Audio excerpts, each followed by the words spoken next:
Have you ever felt a quiet heaviness inside you? One that lingers even on days when the sun is shining and the world tells you that you should be happy? It is not simple tiredness, not something that sleep alone can cure. It is a deeper ache, a kind of invisible weight pressing on your chest, whispering that no matter how much you do, no matter how much you try, it will never feel like enough. This is the silent struggle of our modern world. We are surrounded by noise, by speed, by constant demands. We are told to move faster, to achieve more, to prove our worth through endless effort. We chase balance, we chase success, we chase happiness, as if it were a prize that only comes to those who never stop running. And yet, the more we chase, the emptier we feel. Think about how often you wake up and reach for your phone before even breathing in the morning light. The stream of notifications, the flood of headlines, the unspoken competition of lives displayed online. All of it tells you, do more, be more, don't fall behind. You try, you push, you meet deadlines, you earn, you plan. But beneath the surface, your spirit whispers that something is breaking. The vacations, the weekend escapes, the late-night scrolls of distraction do not heal it. They only cover it for a moment, and then it comes back, heavier than before. The truth is, this pain is not yours alone. It is the collective wound of a culture that measures human worth by output. A culture that mistakes exhaustion for achievement. But what if there is another way? What if the answer is not found in running harder, but in stopping? What if true peace does not come from adding more, but from letting go? Buddhist wisdom offers us a path, not as a religion to obey, but as a way of seeing that heals the heart. These teachings speak directly to the wounds of our time, the stress of never being enough, the anxiety that eats away at quiet moments, the loneliness that hides beneath crowded schedules, the money struggles that leave us restless, the conflicts in relationships that seem impossible to solve. Each pain, each shadow that modern life creates has a mirror in the teachings of the Buddha. They show us that suffering is not a punishment. It is a teacher, an opening, an invitation to return to what is real. This journey is not about escaping life. It is about entering it more fully, with clarity and compassion. It is about discovering that peace is not something you must earn. It is something that already exists beneath the layers of noise and fear. It is about learning how to breathe again, how to live again, how to find freedom not in another place, but right here, in the middle of your daily life. Over the course of this journey, we will move through 10 chapters. Each chapter will begin with a pain that so many of us carry, whether it is the weight of stress, the ache of broken relationships, the grip of anxiety, or the fear of financial insecurity. We will not turn away from these pains. We will look at them honestly, with courage. We will name them, feel them, and understand their roots. And then, like opening a window in a dark room, we will invite the light of Buddhist wisdom to enter. The teachings are simple, but their power is profound. They remind us that we are not our roles, not our achievements, not our failures. They remind us that everything changes, and that in this truth lies our freedom. They remind us that compassion is not weakness, but strength. That letting go is not losing, but gaining space to truly live. This is more than a lesson. It is a journey of the heart. It is a bridge from pain to peace, from exhaustion to renewal, from fear to freedom. And now, as we take our first step, we begin not with answers, but with a question. What if the life you are searching for has been waiting within you all along? Stress has become the hidden currency of modern life. It is the weight people carry in their shoulders, the constant hum behind their thoughts, the invisible tension that never seems to let go. From the moment the alarm rings, stress begins to shape the day. The rush to get out of bed, the hurried breakfast, the battle with traffic, or the pressure of endless emails. It all feels normal, even expected. Society has learned to wear stress as a badge of honor, proof that you are working hard, proof that you are keeping up. Yet inside, something feels wrong. The body tightens, the heart races, and the mind spins in circles. The more you try to manage, the more it feels as if life is managing you. Stress is not simply about having too much to do. It is about carrying the weight of expectations that feel impossible to satisfy. You may feel pressure to succeed at work, to provide for your family, to maintain relationships, to stay healthy, to look a certain way, to always appear strong. It is as though life has handed you a dozen spinning plates and told you not to drop a single one. At first, you manage, you juggle, you run faster, but eventually your hands begin to shake. You live in constant fear that one plate will slip, and when it does, the sound of it breaking echoes in your heart like failure. Stress whispers that you are falling behind, that others are doing better, that no matter what you achieve, it will never be enough. This is the cruel paradox of stress. It disguises itself as motivation, but in truth, it robs you of energy. It promises that if you just push harder, you will finally find rest. But rest never comes, because the bar is always moving. You work late into the night, thinking tomorrow will be easier, but tomorrow arrives with a new set of demands. Go on vacation, hoping to recharge, but even there, your mind is busy, checking messages, worrying about what awaits when you return. Stress seeps into every corner of life, until even the smallest joy feels overshadowed by a looming cloud. The emotional cost of stress is deeper than most realize.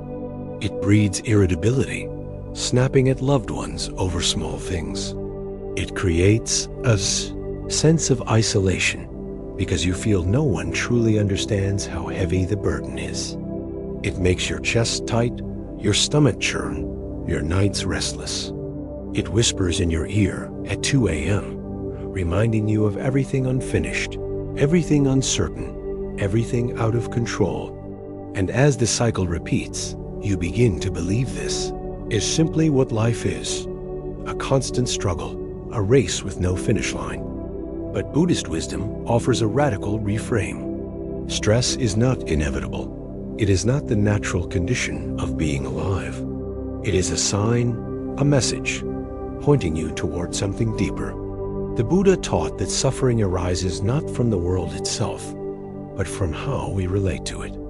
Stress grows not from tasks or responsibilities alone, but from clinging to the belief that everything must go exactly as we demand. Stress thrives on the illusion of control. It is the refusal to accept that life is uncertain, that outcomes are not guaranteed, that we cannot bend the world to our will. The more tightly we grip, the more exhausted we become. The solution, then, is not to grip harder, but to soften the hand. Think of a rope pulled taut between two people. The more each person pulls, the tighter the rope becomes until it threatens to snap. Stress works the same way. You pull against life, demanding it conform, while life pulls back with change, unpredictability, and impermanence. The tension is unbearable.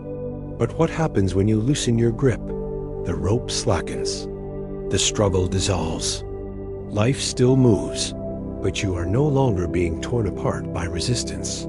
This is the essence of letting go, not giving up, but releasing the belief that you can control every detail. Mindfulness, or present moment awareness, is the first tool to loosen the rope. Stress feeds on the future and the past on what might happen, or what should have happened. Rarely does it live in the present. When you bring your attention to this moment, to the simple act of breathing, stress loses its grip. Try this. Pause and take one slow breath, noticing the air entering your nose, filling your chest, and leaving again. For a moment, nothing else exists but this breath. The deadlines, the bills, the conflicts, they are real, but in this moment, they are not here. This moment holds only breath, and in breath, there is peace. The more often you return to the present, the less power stress holds. Another teaching is the understanding of impermanence. Everything changes. The project that feels overwhelming will one day be finished. The conflict that feels unbearable will one day soften. The season of struggle will one day pass.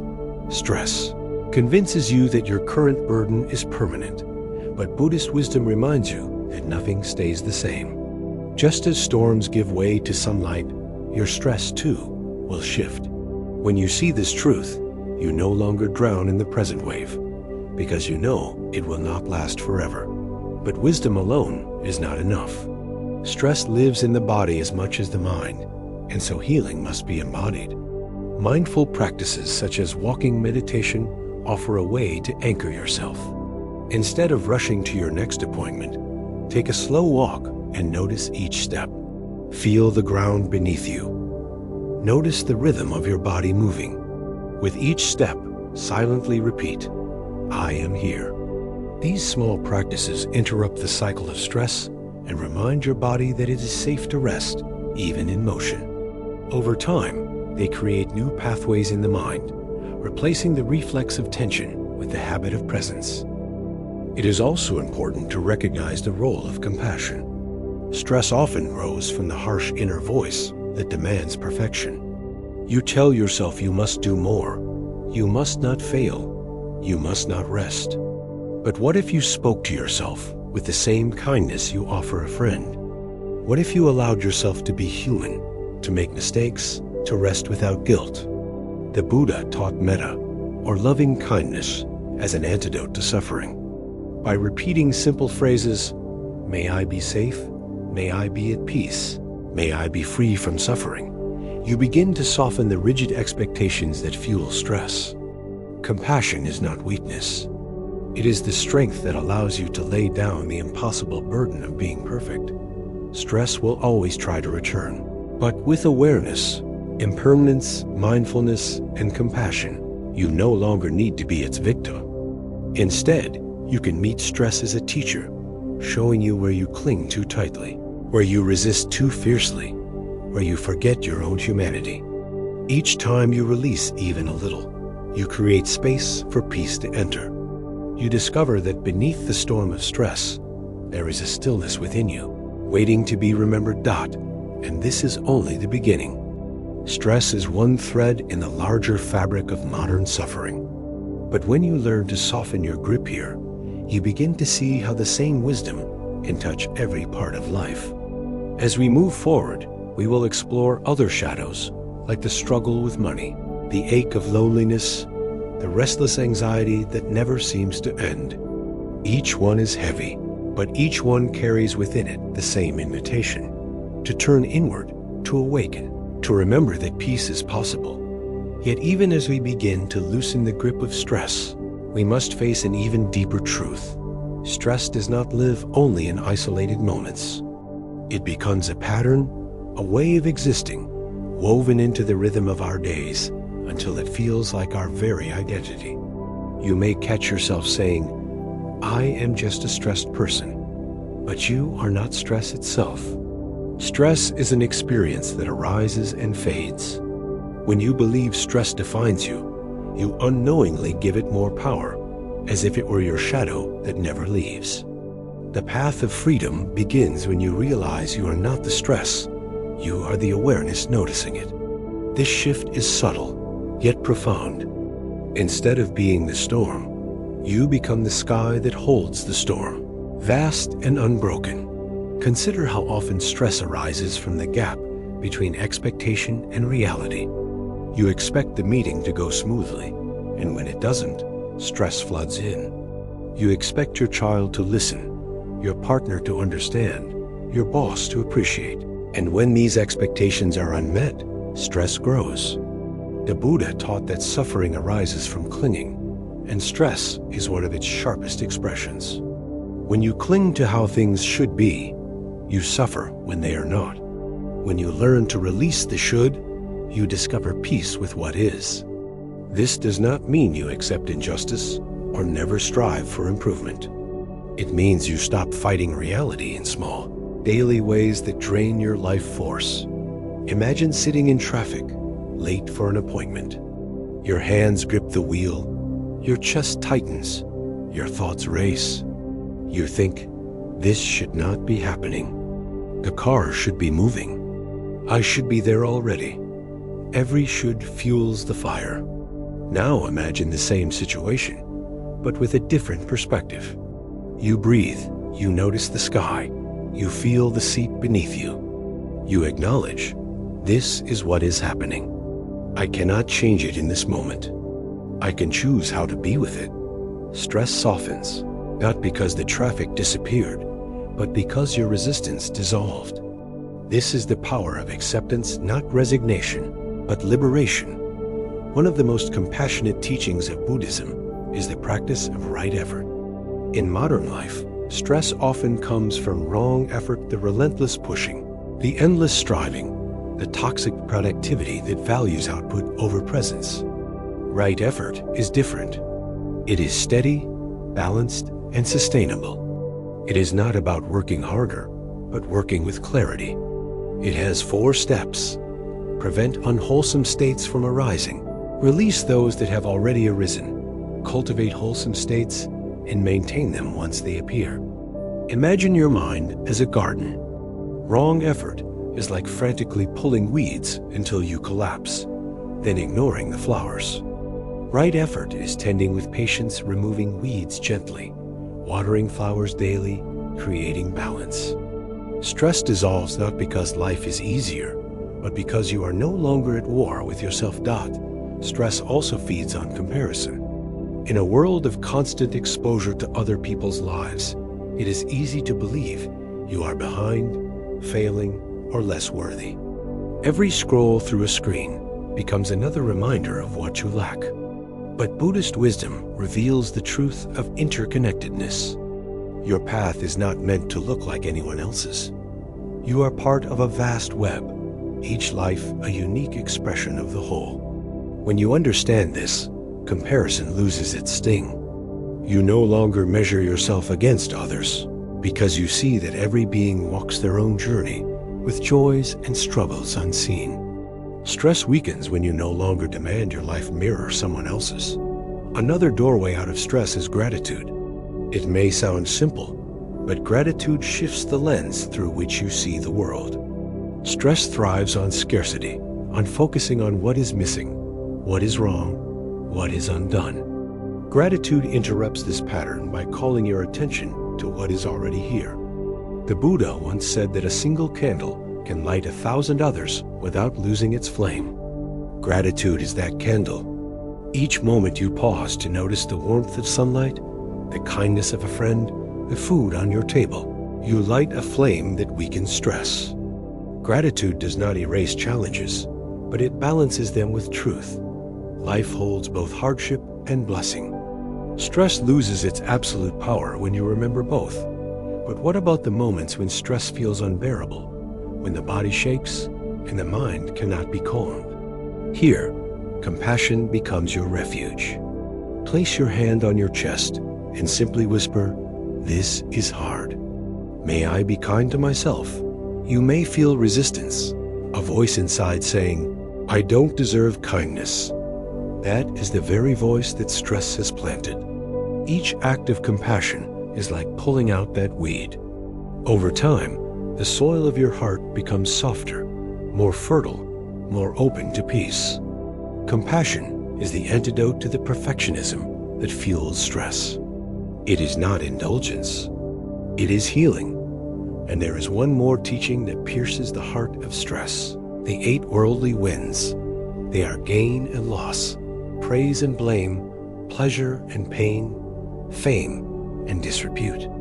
Life will always bring these pairs, and if your peace depends on chasing the positive and avoiding the negative, stress will forever control you. But when you anchor yourself in awareness, you learn to ride the winds without being blown away. Praise comes and you smile. Blame comes and you breathe. Pleasure arrives and you enjoy. Pain arrives and you endure. You remain steady, like a tree rooted deeply, swaying but never falling. Stress no longer dictates your state because your anchor lies within. As we close this first chapter, let us return to the question we began with. Is stress inevitable? The answer is no. Stress is not the price of being alive. It is the signal that something within you is calling for change. It is not a punishment, but an invitation. Each time stress rises, it is a doorway, asking you to step into presence, compassion, and acceptance. It asks you to let go of control, to soften the hand gripping the rope, to breathe into the moment. Slowly, you discover that the same life that once felt unbearable can become bearable, even beautiful, when lived with awareness. This journey is far from over. We have touched the surface of stress, but ahead lie other burdens that weigh on the heart.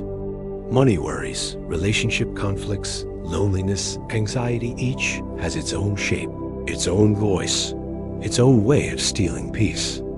And yet, just like stress, each one carries within it the seed of transformation. As we move forward, we will step into the next shadow, exploring the way money has become both a source of survival and a source of endless fear. But just as we have seen with stress, Buddhist wisdom offers not escape, but freedom, showing us how to live without being owned by fear. The next step begins here with the question, what if money was never meant to be your master, but your servant? Money is one of the most powerful forces shaping our lives today. It touches every decision, every relationship, every dream. It decides where we live, how we eat, what opportunities we can pursue, and even how we feel about ourselves. And yet, for all its power, money is also one of the greatest sources of stress, fear, and conflict. People worry about not having enough. They worry about losing what they have. They compare themselves to others and feel ashamed, or they work themselves to exhaustion chasing more.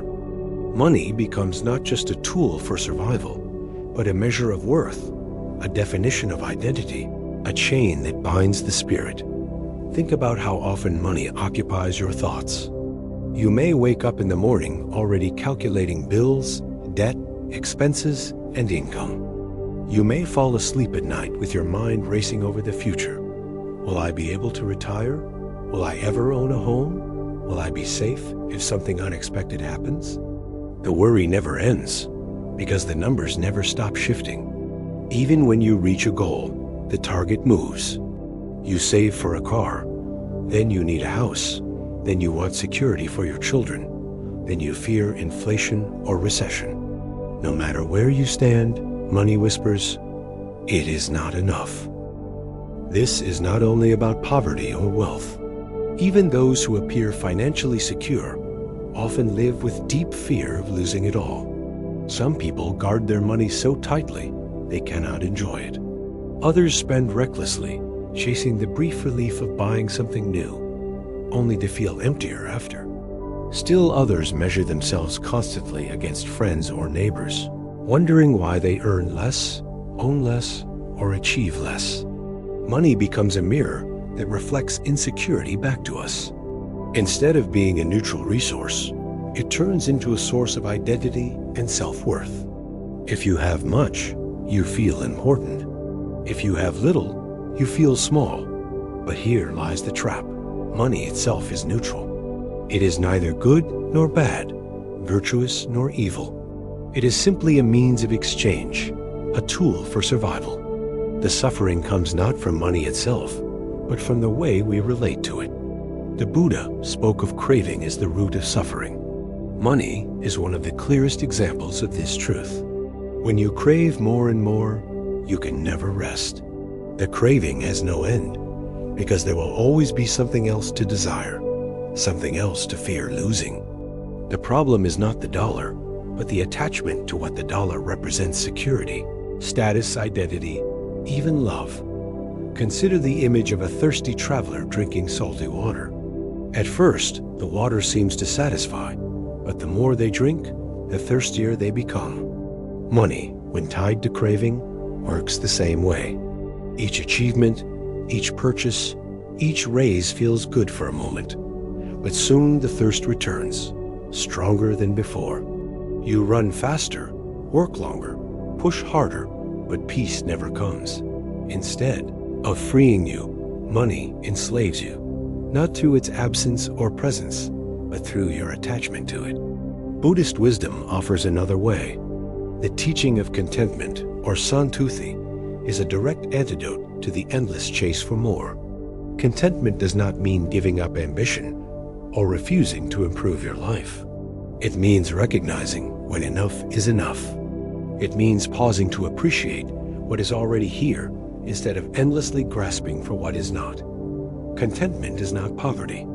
It is wealth of the heart. A person with little but who feels grateful is richer than one with much who always feels deprived. But how do we cultivate contentment in a world that constantly tells us to want more? It begins with mindfulness. Notice the thoughts that arise when you think about money. Do they come from fear or from gratitude? Do they come from comparison or from clarity? Pause before each purchase and ask, is this nourishing or depleting? Does this come from craving or from care? Slowly, you begin to loosen the grip of unconscious spending and unconscious fear. Money becomes less of a master and more of a servant. Generosity is another powerful practice. The Buddha taught dana, the practice of giving, as a way to free the heart from attachment. When you give, even a small amount, you declare that money does not own you. You declare that abundance flows not from hoarding, but from sharing. Generosity softens fear because it teaches you that your well-being is connected to the well-being of others. You may think, I cannot give, I have so little. But generosity is not measured in size. It is measured in spirit.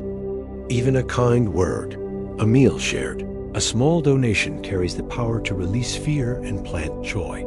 Money also becomes a source of conflict in relationships. Couples fight over spending, saving, debt, and priorities. Families fracture over inheritance. Friendships strain under differences in wealth. At the root of these conflicts is not money itself, but the emotions attached: fear, pride, insecurity, control. When we see money as a symbol of power or love, we expect it to carry what it cannot. Buddhist wisdom calls us back to clarity. Money is a tool, not a truth. It cannot define your worth. It cannot prove your love.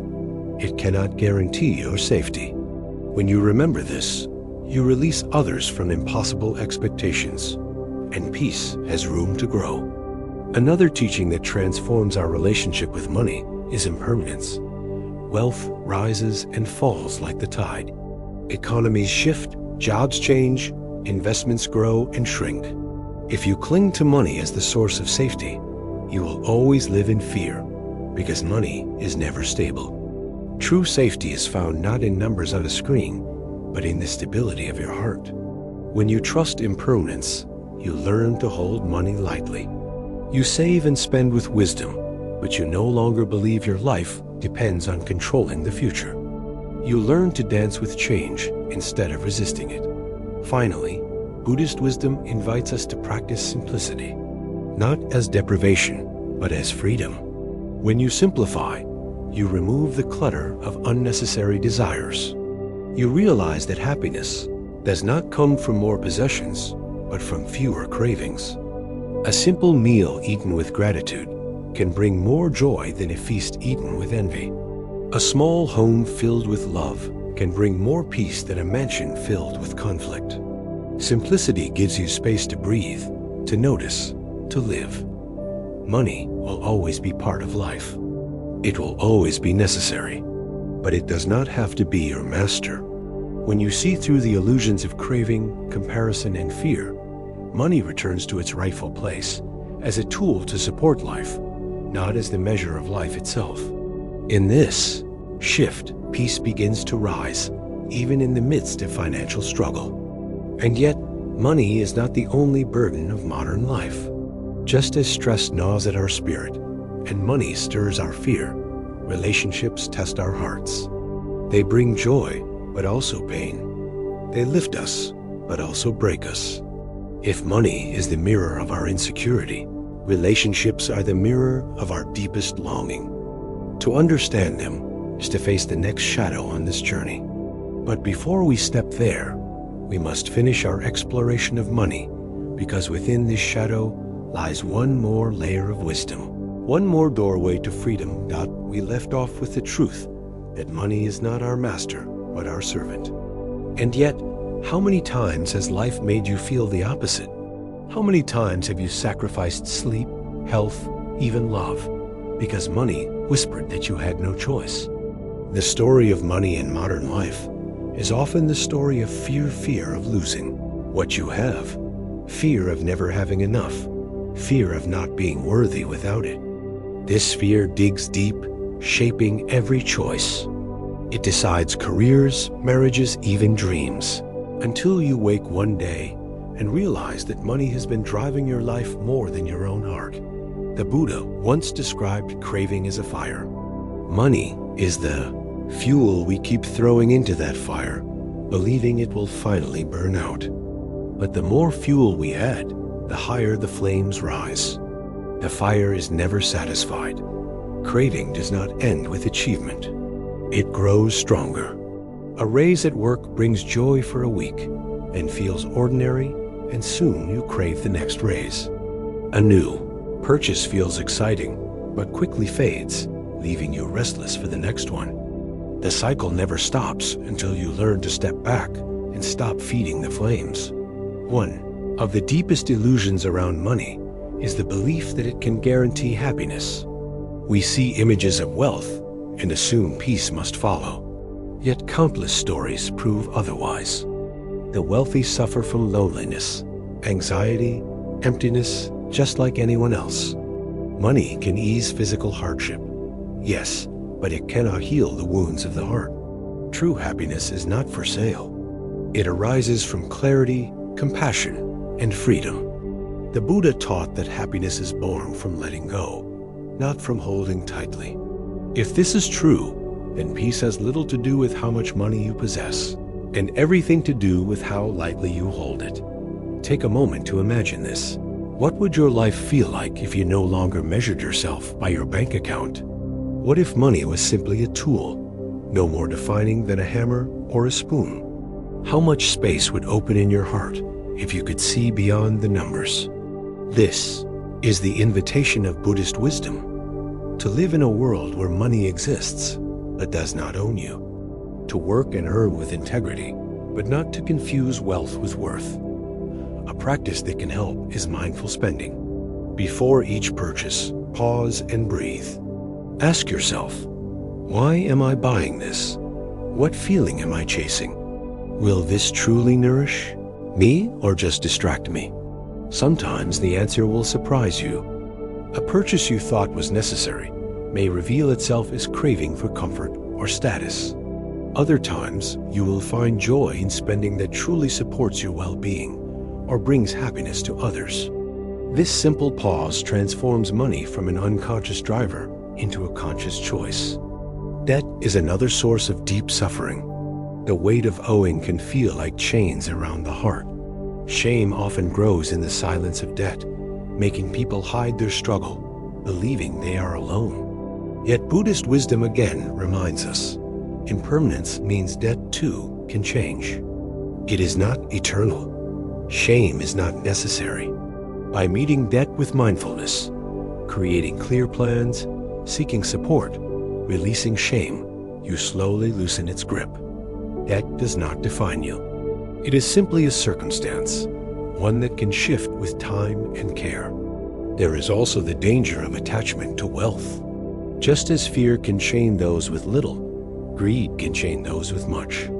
A person with great wealth may live with equal or greater suffering than one with none, because their identity is tied to maintaining control. Every fluctuation in the market feels like a threat to existence. The Buddha warned of this trap. The more we cling, the more fragile we become. True strength lies not in how much we hold, but in how much we can let go. Generosity is the medicine here. Imagine opening your hand, offering even a small gift, and realizing the world does not collapse. On the contrary, your heart expands. You discover that joy multiplies when shared. Neuroscience confirms what ancient wisdom already knew. Giving activates the brain's reward system, creating happiness more lasting than receiving. The practice of generosity is not only about helping others. It is about healing your own relationship with money. Each act of giving weakens fear and strengthens freedom. And what about the future? Worry about retirement, medical bills, or unforeseen crises consume so many lives.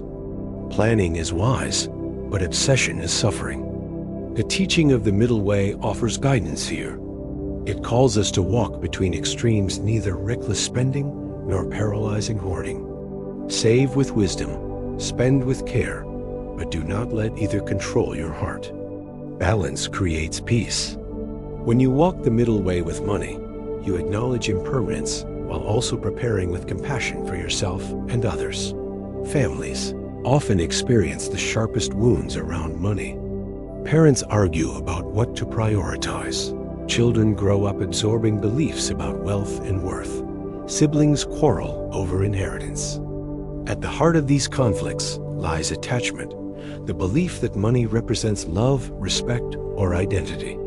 But when we strip away these illusions, money is revealed as simply a resource. Love is love. Respect is respect. They cannot be replaced by numbers. When you separate money from love, you free relationships from unnecessary chains. You allow love to stand on its own, unmeasured by possessions. Simplicity is perhaps the most radical, yet gentle, teaching of all. To simplify is to remember what matters. It is to recognize that happiness is not hidden in luxury, but often in presence. A shared meal, a quiet walk, a deep conversation, these require no wealth. Simplicity does not mean rejecting comfort, but choosing clarity over clutter. Each time you simplify, you reduce the power of money over your heart. You rediscover joy not in owning more, but in needing less. As we close this exploration of money, let us carry forward the lessons that craving is endless unless released, that contentment is true wealth, that generosity heals, that impermanence frees, that simplicity liberates. Money is not your master. It is not your measure. It is a tool, nothing more. Peace with money is not found in earning more, but in awakening to these truths. And now, as we step forward, another shadow awaits us. If money touches our fear, relationships touch our deepest longing. They bring the sweetest joys and the sharpest pains. They reveal who we are and where we hide. They hold the power to heal or to wound, sometimes in the same breath. In the next chapter, we will explore this realm of love and conflict, of connection and disappointment. We will see how Buddhist wisdom shines light into the fragile, beautiful, and often painful world of human relationships. The journey continues with an open heart and a question. What if every relationship, no matter how broken, carried within it the seed of awakening? Relationships are the hidden mirror of the human heart. They are where our greatest joys bloom and where our deepest wounds are carved. We long for connection more than anything else. We want to be seen, to be understood, to be loved. And yet, so often, relationships bring pain. A careless word can pierce more sharply than any blade. A betrayal can leave scars that last for years. Even small misunderstandings can grow into walls that divide people who once felt inseparable. Relationships are fragile, and because they matter so much, the pain they carry is often unbearable. Think about the people closest to you. How many moments of joy come from them? And yet, how many of your greatest sources of stress come from the same place? The partner who doesn't listen, the friend who disappoints, the parent whose approval you never seem to earn, the child whose choices break your heart. Love can feel like water to a thirsty soul, but when it turns sour, it feels like poison. The very bonds that promise healing can become the source of deep suffering. One Reason relationships cause such pain is the expectation we place upon them. We imagine our partner will complete us, that our friends will never fail us, that our family will always understand us. We write silent contracts in our hearts. You will make me happy. You will never hurt me. You will always stay. But reality never perfectly matches these contracts. People change, moods shift, misunderstandings arise. When the contract is broken, stress and anger flood in. We believe love has failed, when in truth, it is our expectations that have cracked. The Buddha taught that clinging is the root of suffering, and relationships reveal this most clearly. We cling to the image of the perfect partner, the perfect friend, the perfect family. We cling to the belief that others should meet our needs without flaw, and when they do not, we suffer. But the path of freedom in relationships is not found in demanding perfection. It is found in learning to love without clinging. To love not as possession, but as presence. To see the other as they are, not as we want them to be. Imagine holding a bird in your hand. If you squeeze too tightly, you harm it. If you hold too loosely, it flies away. But if you hold with gentle care, the bird rests and breathes, free yet close. This is the image of wise love. It does not cling, it does not control, it does not demand. It allows the other to be themselves while staying rooted in compassion. But how do we practice this in daily life? The first step is mindful listening. Most of the time, we do not truly listen. We prepare our reply, defend our view, or judge the other's words. This creates distance. Mindful listening is different. It is the practice of giving full attention without agenda. When your partner speaks, you breathe, you pause, you let their words enter without rushing to fix or to argue. You listen with your whole heart, as if their words were the most important thing in the world. In this simple practice, all soften. People feel seen. Healing begins. The second step is compassion for imperfection. Everyone you love will fail you in some way, and you will fail them. This is not a flaw in love. It is the reality of being human. The Buddha taught metta, loving kindness, as a way to meet these failures with gentleness. Instead of hardening your heart when someone disappoints you, try offering silent wishes. May you be at peace. May you be free from suffering. These words may not change the other, but they change you. They soften the anger, dissolve the resentment, and remind you that imperfection is part of every bond. Forgiveness is also essential. Not the shallow forgiveness that pretends nothing happened, but the deep forgiveness that accepts pain while choosing not to carry it forever. Holding on to resentment is like holding a burning coal, waiting to throw it at someone else. All the while, it is your own hand that burns. Forgiveness is the choice to set the coal down. It does not excuse harm, but it frees you from being chained to the past. Relationships also suffer from the weight of comparison. You look at other couples, other families, other friendships, and you believe yours is lacking. You see curated images of joy online and wonder why your love does not look the same.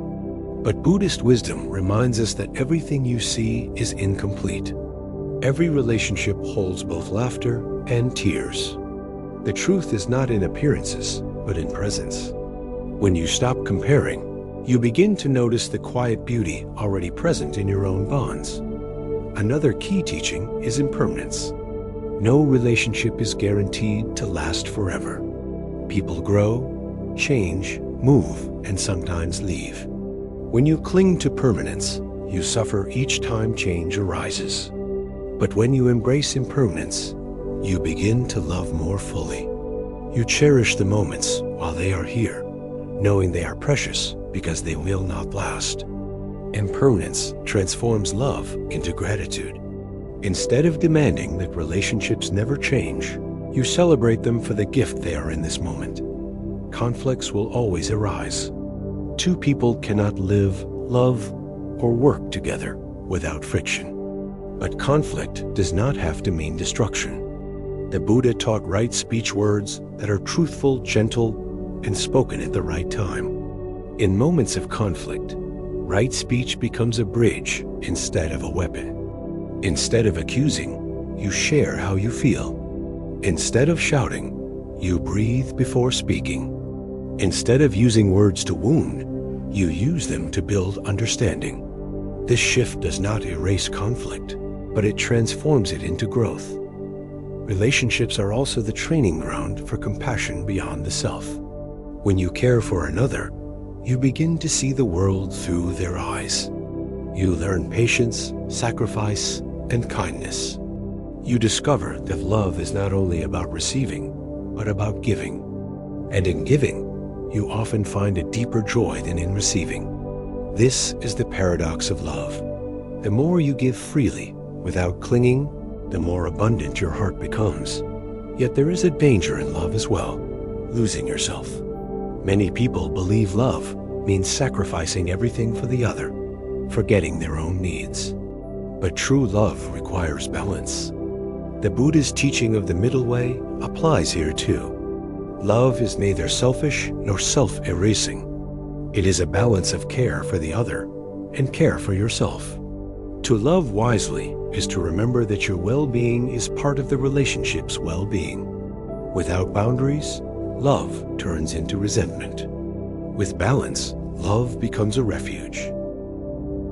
As we walk this path, we see that relationships, though often painful, are also profound teachers. They reveal our clinging, our expectations, our impatience. They show us where we need to grow. And when met with awareness, they become a doorway to awakening. Each argument becomes a chance to practice patience. Each disappointment becomes a chance to practice compassion. Each goodbye becomes a chance to practice impermanence. In this way, every bond, whether joyful or painful, becomes part of the journey to freedom. And yet, even when relationships feel steady, another shadow lurks within many hearts. The restless anxiety that never fully quiets. The mind that spins with worry, even in the presence of love. The heart that fears losing what it cherishes. The body that cannot fully rest, even in safety. This is the next step in our journey, exploring the storm of anxiety and discovering how Buddhist wisdom offers calm within its winds. But before we arrive there, we must finish unfolding the full weight and beauty of relationships, because they are the foundation upon which anxiety so often builds. We left off with the truth that relationships are both fragile and powerful teachers. To continue, we must dive deeper into the places where love hurts most, because it is in those wounds that wisdom can enter. One of the greatest pains in relationships is loneliness, the kind that comes not from being alone, but from being unseen. You may sit beside someone every day, share a home, share a life, and yet feel invisible. You speak, but your words fall unheard. You ache for connection, but walls of misunderstanding rise higher. This loneliness within closeness can feel even sharper than solitude, because it reminds you of what is missing. Buddhist wisdom reminds us that this pain often comes from the illusion that another person can complete us. We believe a partner will fill every void, heal every wound, answer every longing. But no person can bear the weight of being someone else's wholeness. When you demand that another complete you, you place on them a burden they cannot carry, and both of you suffer. The Buddha taught the truth of non-self, anatta, that the self we cling to is not fixed, not solid. When you see that you are already whole in your awareness, you release the desperate grasping for completion in another. Then relationships shift. They become not about filling emptiness, but about sharing fullness. Another source of suffering is attachment to control. In relationships, many people try to shape others into what they want them to be. If only you changed this habit, if only you spoke differently, if only you thought like me, then I could love you fully. This is clinging disguised as care. But the more you try to control, the more resistance you create. The Buddha's teaching of impermanence offers release here. Every person is changing. Every relationship is changing. When you let go of control and embrace impermanence, you allow love to breathe. You no longer demand that your partner be frozen in your image. Instead, you walk beside them as both of you grow, change, and unfold. Jealousy is another storm that shakes relationships. It grows from fear of loss and comparison. You see your partner's attention drift, or you compare yourself to others, and suddenly you feel unworthy, afraid, angry. Jealousy burns not only the one who feels it, but the relationship itself. Yet jealousy, too, can be a teacher. It points to where you cling, where you fear, where you doubt your own worth. The practice of mindfulness invites you to notice jealousy without acting on it. This is jealousy, you say to yourself, a passing storm. With awareness, the storm passes, and in its place, you rediscover trust. Trust is the foundation of every deep relationship, yet it is also the most fragile. When broken, it feels almost impossible to repair. But the Buddha's teaching of right effort applies here. Repairing trust is not a single act, but a steady cultivation of honesty, patience, and kindness. Each small action becomes a seed showing up when you say you will, speaking truthfully, listening fully. Over time, these seeds grow into new roots of trust. Healing is possible, though it takes time and practice. Sometimes relationships end. This is one of the hardest truths to accept. A partner leaves, a friend drifts away, a loved one dies. The grief can feel unbearable. You cling to memories, to what was, wishing it would return. But impermanence is unyielding. Everything changes, everything passes. Yet within this painful truth lies freedom. When you accept impermanence, you honor what was without clinging to it. You let love remain as gratitude, even after loss. The Buddha taught that grief is the price of love, but it is also proof of love. To grieve is to have loved deeply, and that love, in its essence, never dies. There is also the danger of losing yourself entirely in a relationship. Many sacrifice their needs, dreams, even identities in order to maintain connection. They believe love requires complete self-erasure. But Buddhist wisdom calls for the middle way. Love is not selfish, but neither is it selfless to the point of harm. True love is balanced care for the other, care for yourself. To neglect your own well-being is to weaken the relationship itself. Healthy boundaries are not barriers. They are bridges that allow love to flow without drowning either person. Parent-child relationships are another place of profound joy and profound pain. Parents may cling to expectations for their children, and children may long endlessly for their parents' approval. This dynamic can create stress and sorrow that lasts decades. The Buddha's teaching of compassion is a balm here. To see your child or your parent as they are, not as you want them to be, is to release both of you from chains. Compassion allows space for imperfection, for difference, for growth. It transforms relationships from battlegrounds of expectation into places of acceptance. Friendships, too, teach deep lessons. They may not carry the intensity of romantic or familial love, but they hold quiet power. Friends walk beside us, offering mirrors, laughter, and support. Yet friendships also change. People move, grow apart, or betray trust. To cling to the idea that friendships must never change is to suffer. To accept impermanence here is to treasure what you share while it lasts, without demanding it last forever. Each friendship becomes a teacher of gratitude. Ultimately, relationships are not about perfection. They are about practice. Every argument is a chance to practice patience. Every disappointment is a chance to practice compassion. Every act of kindness is a chance to practice joy. When you see relationships in this way, even pain becomes part of awakening. The Buddha did not promise a life free of broken hearts. He promised a path through suffering. Relationships are part of that path, shaping you, teaching you, breaking you open to deeper love.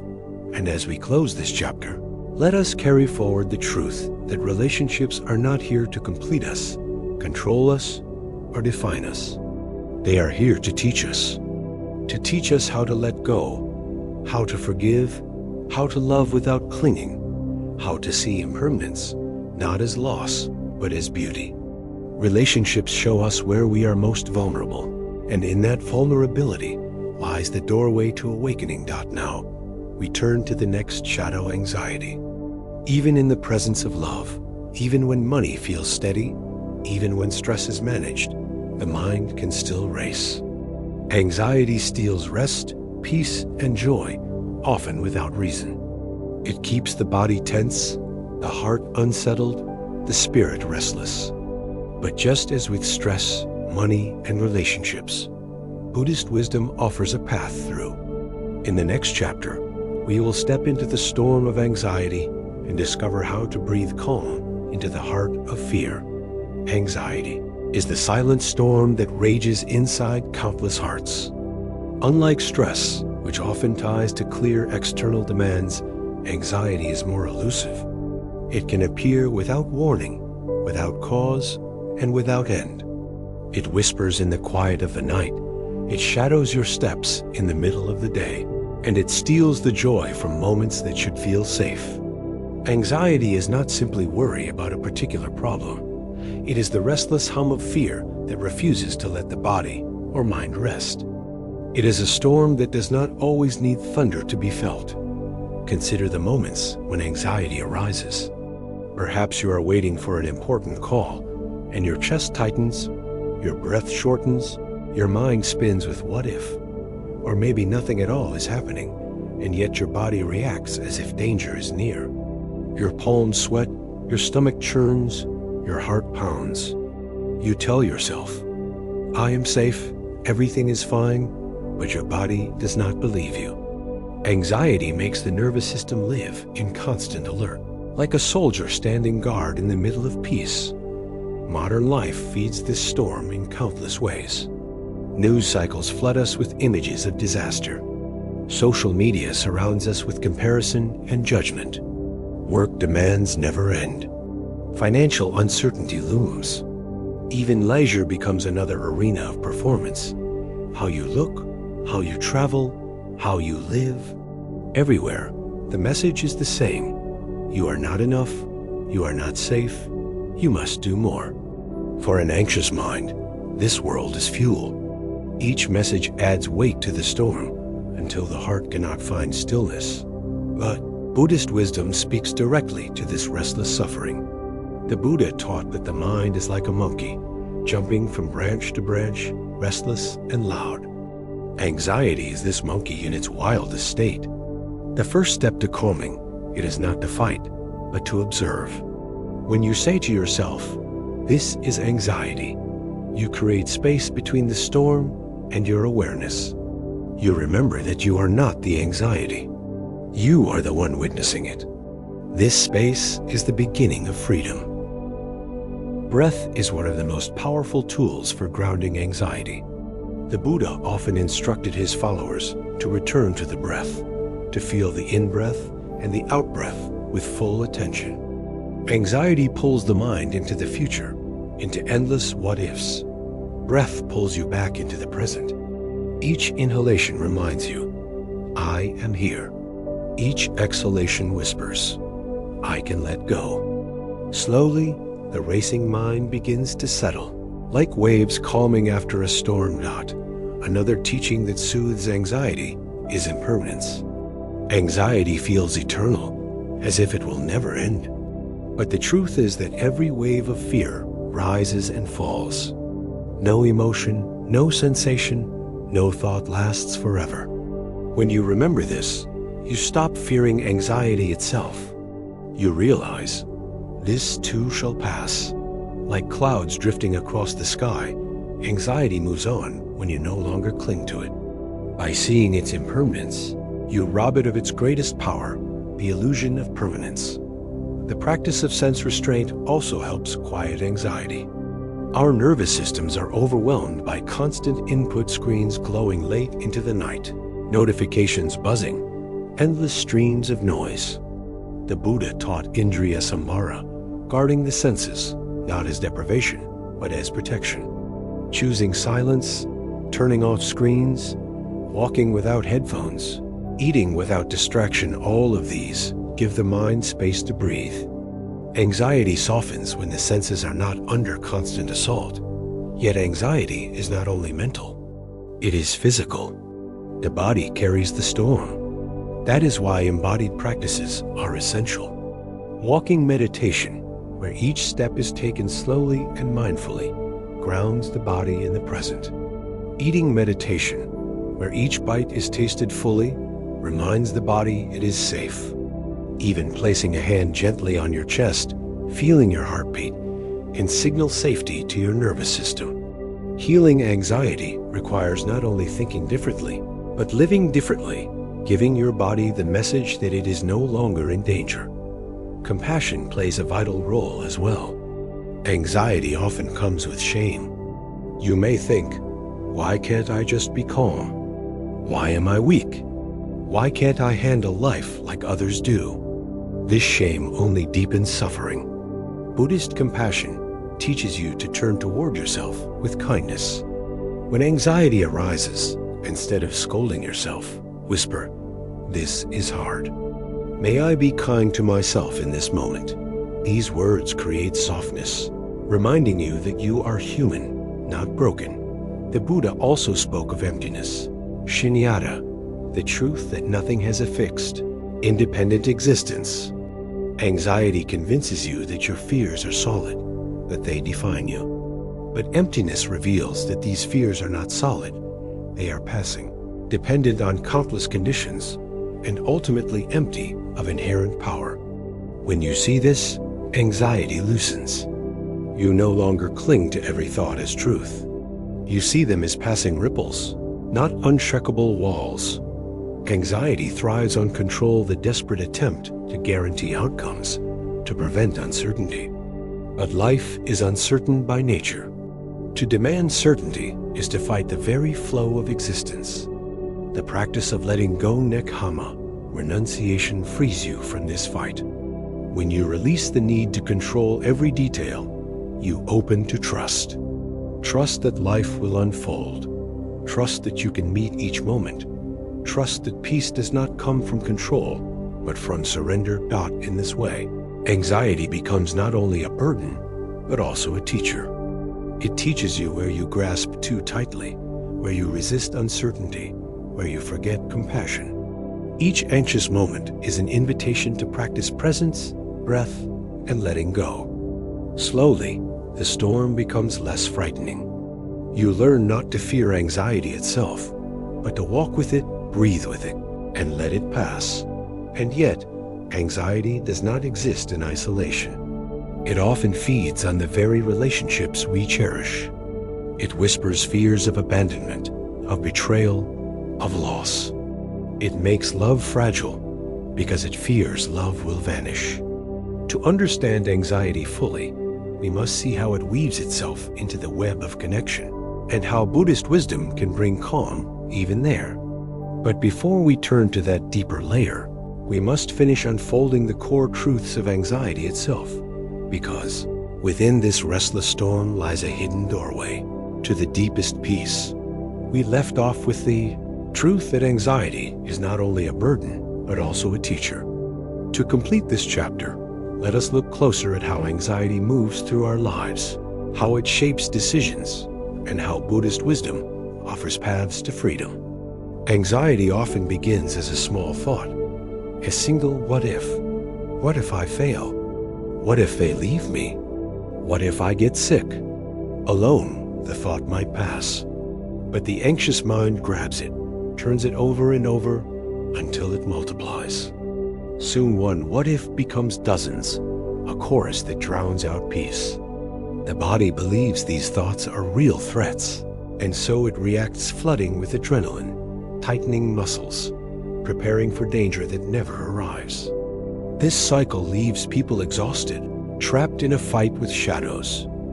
Buddhism teaches us to interrupt this cycle by observing thoughts without attaching to them. Imagine sitting by a river. Each thought is a leaf floating by. Anxiety makes you jump into the river, clutching at leaves, trying to stop them from moving. But mindfulness teaches you to sit on the bank, watching the leaves drift past. The thoughts come, but you no longer chase them. You see them for what they are, passing, insubstantial. This practice does not erase thoughts, but it transforms your relationship with them. You are no longer their prisoner. You are their witness. Another truth about anxiety is that it thrives in isolation. When you keep it hidden, when you pretend everything is fine, it grows stronger. Shame feeds it. Silence protects it. But when you share it with a friend, a therapist, a teacher, the light of compassion weakens its power. The Buddha created the Sangha, the community of practitioners, because he knew no one heals alone. Anxiety, too, softens in connection. When someone listens without judgment, when someone reminds you that you are not alone, the storm begins to quiet. The practice of equanimity is also essential. Equanimity is the ability to remain steady amid life's ups and downs. Anxiety is often the result of being thrown about by the 8 worldly winds: gain and loss, praise and blame, pleasure and pain, fame and disrepute. When your peace depends on avoiding loss, avoiding blame, avoiding pain, anxiety will always follow. But when you anchor yourself in awareness, you see these winds for what they are: temporary, passing, not ultimate truths. You stop chasing the positive and fleeing the negative. You learn to stand like a mountain, calm even as the winds swirl. Anxiety also feeds on the unknown. Humans long for certainty, but life is uncertain. The Buddha did not deny this. He embraced it. He taught that clinging to certainty is suffering, but opening to uncertainty is freedom. This is not easy. The mind protests, demanding guarantees. But each time you breathe into uncertainty, each time you trust yourself to meet life as it comes, anxiety loses ground. You realize you do not need to control the future. You need only to be present for the now. Fear of death is perhaps the deepest root of anxiety. Beneath all the smaller fears lies this one, the fear of ceasing to exist. The Buddha confronted this directly, teaching that death is not an enemy, but a truth of existence. To live fully, you must accept death, not deny it. When you practice this acceptance, anxiety softens. You begin to see each day as precious, not guaranteed. Life becomes a gift, not a burden. Gratitude replaces fear because you no longer take tomorrow for granted. Meditation practices offer concrete tools for this transformation. Loving kindness meditation helps dissolve self-criticism. Body scan meditation helps release tension stored in muscles. Walking meditation grounds the restless mind. Even a few minutes of daily practice can shift the nervous system from fight or flight into rest and digest. Over time, these practices reshape the brain, making calm more accessible and anxiety less dominant. That is also vital to recognize that anxiety does not mean failure. Too often, people believe they must eliminate anxiety completely in order to be free. But the Buddha did not promise a life without storms. He promised a path through storms. Freedom is not the absence of anxiety, but the ability to live with it without being consumed. It is the ability to breathe in the midst of fear, to act with clarity even when the heart races, to trust that peace is still possible. Anxiety can even become a guide. Each anxious moment reveals where you are clinging, where you are resisting, where you are forgetting compassion. When you meet anxiety with awareness, it points you back to practice. It says, here is where you need to breathe. Here is where you need to let go. Here is where you need to be kind to yourself. In this way, anxiety becomes not only a source of suffering, but also a doorway to awakening. And as we close this chapter, let us carry forward the truth that anxiety is not stronger than awareness.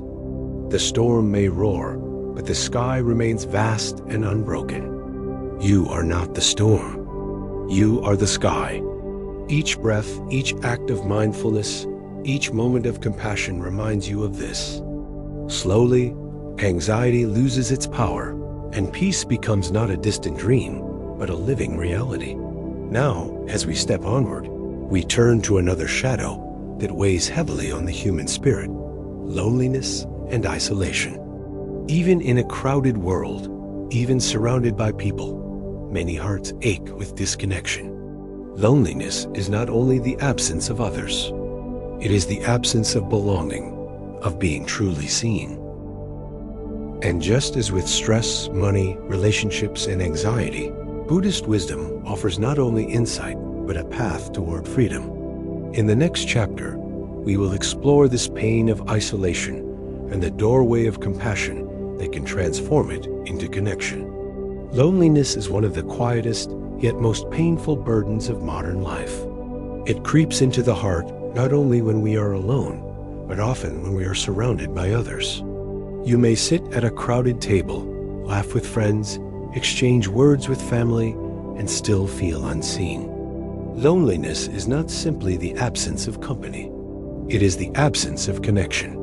It is the hollow feeling that no one truly understands you, that your inner world remains hidden, that your heart beats unheard in the noise of daily life. Modern society makes this wound deeper. We are more connected digitally than at any point in history, yet genuine intimacy is rare. People post smiles online, but suffer in silence offline. We measure connection by likes, shares, or comments, but we do not feel held. We scroll endlessly, searching for belonging, only to feel more isolated. The paradox is cruel. Technology has given us the illusion of closeness while widening the gap of true connection. And so, even in crowded cities, many hearts wander lonely deserts. The pain of loneliness is heavy because it touches our deepest need. Humans are born with a longing to belong. As infants, we survive only through the care of others. As adults, our souls still hunger for the same nourishment: to be known, to be loved, to feel part of something greater than ourselves. When this nourishment is missing, the spirit weakens. Loneliness can make even ordinary tasks feel unbearable. It fuels depression, anxiety, and despair. It tells us lies, that we are unworthy, unlovable, forgotten. But Buddhist wisdom shines light into this darkness. The Buddha taught the truth of interconnection, that no being exists in isolation. Every breath you take depends on trees, on oceans, on countless unseen lives. Every meal you eat depends on farmers, workers, the earth itself. Even when you feel alone, you are woven into a vast web of life. Loneliness tells you that you are separate. Wisdom reveals that you are connected. To remember this truth is to begin healing the wound. One practice that transforms loneliness is metta, loving kindness meditation. When you sit quietly and repeat phrases such as, "May I be safe, may I be at peace, may I be loved," you begin to soften the wall within yourself. Then you extend these wishes outward to a friend, to a stranger, even to someone who hurt you.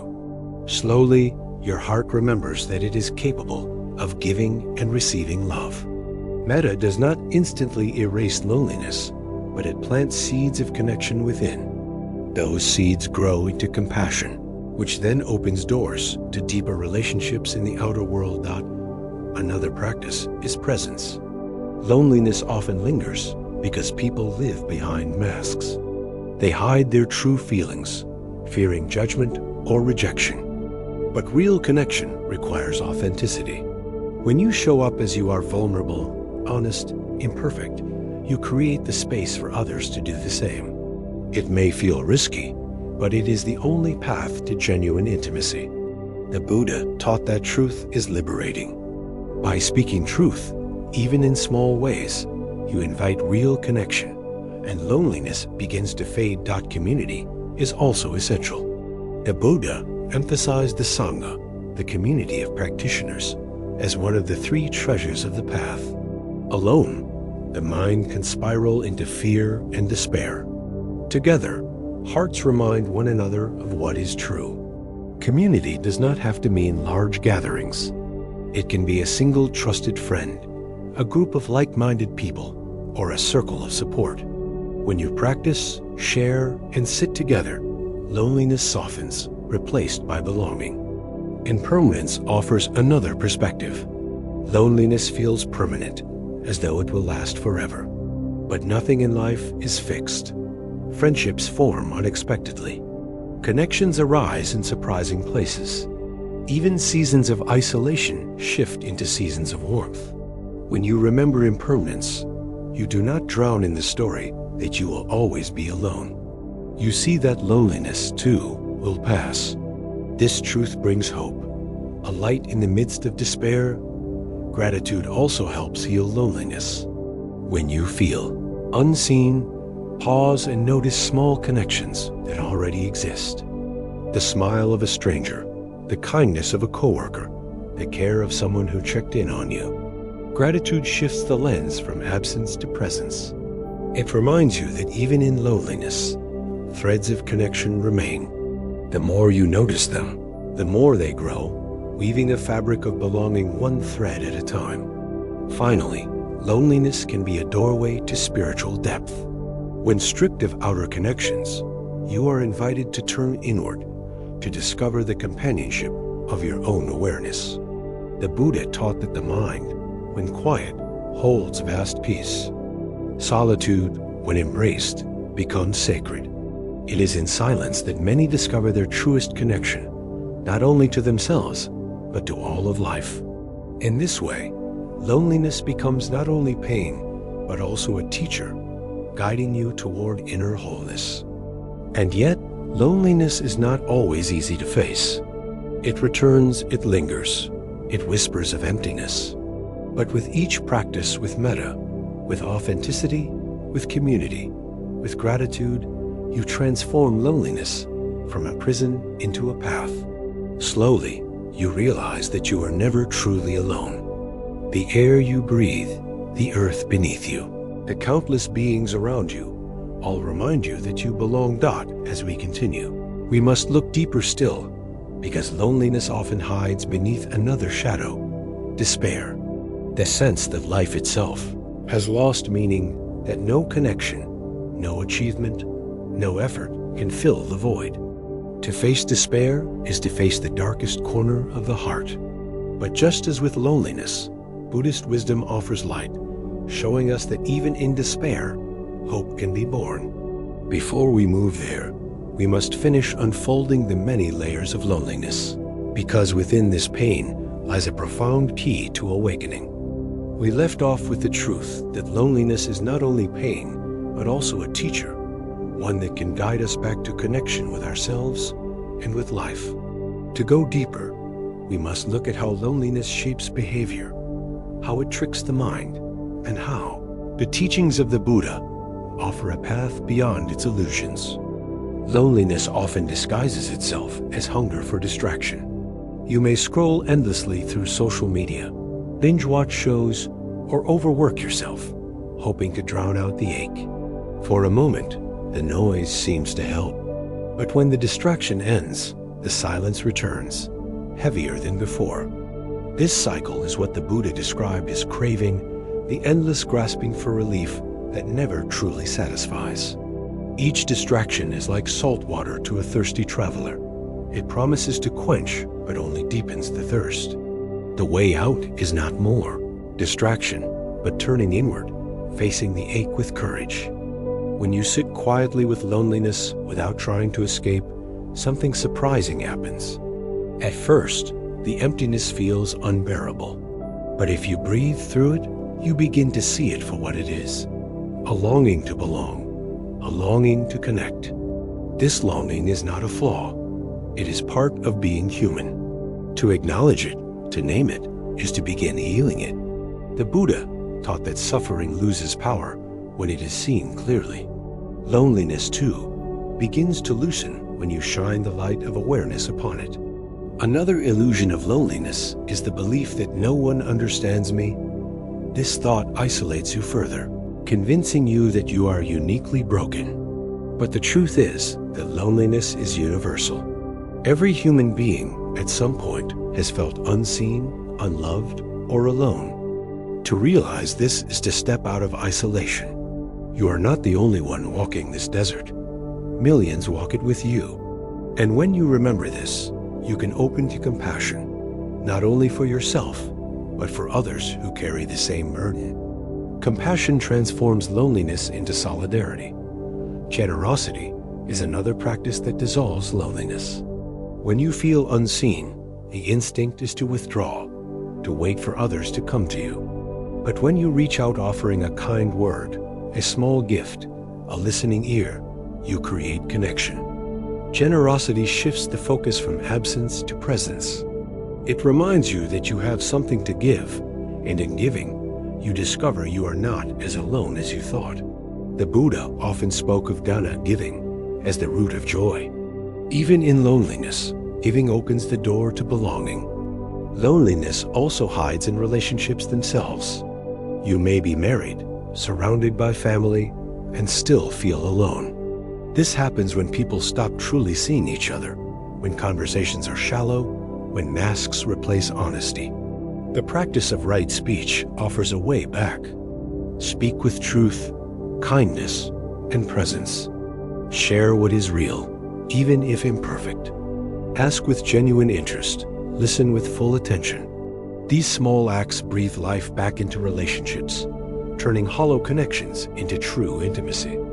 Asterisk it is also important to remember that solitude and loneliness are not the same. Solitude can be sacred. It can be the place where you hear your own heart, where you connect to the rhythm of life, where creativity and clarity arise. Loneliness is the suffering that comes when solitude feels like abandonment. The key difference is perspective. When you see solitude as an opportunity, it nourishes. When you see it as punishment, it wounds. The Buddha himself spent long periods in solitude, and from that silence arose profound wisdom. By embracing solitude with mindfulness, you transform it from prison into sanctuary. Nature offers another path to healing loneliness. To walk among trees, to listen to rivers, to watch the sky, these remind you that you are part of something vast. The earth does not reject you. It holds you. The wind does not ignore you. It touches you. The stars do not forget you. They shine for all. In nature, the illusion of separation fades. You belong, not because of approval or status, but because you are part of life itself. Still, the ache of loneliness can return. It may whisper in the quiet hours, reminding you of absence. But each time it comes, you now have tools. Awareness, compassion, generosity, authenticity, community, gratitude. Each tool is a candle, and though one candle may not banish all darkness, it creates light enough to see the path. And when many candles are lit, when you connect with others who practice, the darkness recedes even further. Loneliness, then, is not a sign of failure. It is an invitation to look inward, to soften outward, to rediscover connection with life. It asks you to see through the illusion of separation and to remember that you are part of a vast web. It reminds you that connection is not only found in others, but also in your own awareness and compassion. In the present moment, as we close this chapter, let us carry the truth that loneliness, though painful, can become a doorway to awakening. When met with awareness, it transforms into compassion. When faced with courage, it becomes connection. When embraced as teacher, it leads you back to belonging, not the shallow belonging of fitting in, but the deep belonging of being fully alive. And now, we turn to the next shadow, despair. Despair is loneliness taken to its deepest depth, when life itself feels empty of meaning. It is the weight that makes you wonder if anything matters, if any effort is worth it, if hope is possible. It is the darkest valley of the soul. Yet even here, Buddhist wisdom offers light, reminding us that despair is not the end, but another invitation to rediscover meaning, to awaken to the possibility of joy, even in the face of suffering. That is the journey ahead. Despair is the heaviest of shadows, the moment when loneliness deepens into something darker, when hope itself seems to vanish. It is not simply sadness, not just a bad day or a temporary struggle. Despair is the crushing weight that whispers, nothing will ever change. Nothing will ever matter. Why keep going? It is the loss of meaning, the hollow echo that turns even joy into ashes. In despair, the world appears gray, stripped of beauty, stripped of possibility. Many people carry despair silently. They smile, they work, they fulfill their roles, but inside, a quiet voice repeats its hopeless song. Despair tells them that no effort is worth it, that no love will last, that no peace can be found. It drains the will to try, leaving only numbness. For some, despair comes after loss of a loved one, a dream, a future imagined. For others, it grows slowly, built from years of stress, rejection, or disconnection. Whatever its source, despair convinces the heart that life itself is empty. The Buddha did not shy away from this truth. In fact, his very path began with despair. Before his awakening, Siddhartha Gautama looked upon sickness, aging, and death, and felt the deep futility of worldly life. He saw that everything people clung to, youth, health, wealth, pleasure, was impermanent. For many, this realization would bring despair. But instead of surrendering to hopelessness, he turned despair into a question. Is there a way out of suffering? That question became the seed of enlightenment. This is the great gift of Buddhist wisdom. Despair is not the end. It can be the doorway to awakening. One of the roots of despair is the illusion of permanence. We believe life should stay as we want it, but it never does. We lose jobs, relationships, health, stability. When these crumble, we feel betrayed, as if life itself has failed us. But the Buddha taught impermanence, not as punishment, but as truth. Everything changes, always. When you resist this, despair grows. But when you embrace it, a strange freedom appears. If everything changes, then even despair is not permanent. Even this dark season will pass. Despair tells you, this is forever. Impermanence whispers back, nothing is forever. Another source of despair is the illusion of isolation, the belief that your suffering is unique, that no one could possibly understand. But Buddhism teaches interconnection. Just as loneliness reveals our longing for belonging, despair reveals our longing for shared meaning. When you realize that countless beings have felt despair, walked through it, and found light again, you begin to see your own path as possible. You are not alone in the valley. Many have walked it before you. Many walk it now, and many will walk it after. Despair is part of the human condition, not a personal flaw. Mindfulness offers a way to meet despair without being consumed. When despair whispers, "Nothing matters," mindfulness replies, "This moment matters." Washing a dish, feeling the warm water, hearing the sound, this matters. Breathing in and breathing out, this matters. Mindfulness narrows the focus, anchoring you in the present where despair cannot dominate. It teaches that even in the darkest night, there are small lights. A bird singing, a hand held, a breath taken. Meaning is not always grand. Sometimes it is found in the simplest act of being alive. Compassion is another antidote. Despair often brings self-hatred. You blame yourself for failing, for feeling weak, for not being able to fix life. But compassion turns this harshness into tenderness.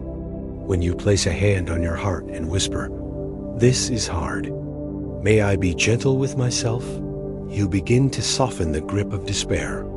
You treat yourself not as an enemy, but as a suffering friend. The Buddha taught that compassion is the root of healing. When you direct it inward, despair begins to lose its sharpness. The teaching of emptiness also brings hope. Despair feels solid, like an unmovable wall. But emptiness reveals that nothing is fixed, not even despair. It is made of conditions, thoughts, memories, hormones, experiences, all of which shift. When you see despair as dependent, not permanent, it becomes less terrifying. It is not who you are. It is a passing state. You are the awareness that notices it, not the despair itself. This shift changes everything. Sometimes despair comes because we search for meaning in the wrong places. We look for it in success, in possessions, in approval. When these fail, despair follows. But Buddhist wisdom points us inward. Meaning is not something given by the world. It is something discovered in awareness, compassion, and presence. To sit quietly, to breathe, to smile at a stranger. These small acts carry meaning, not because they change the world, but because they express life itself.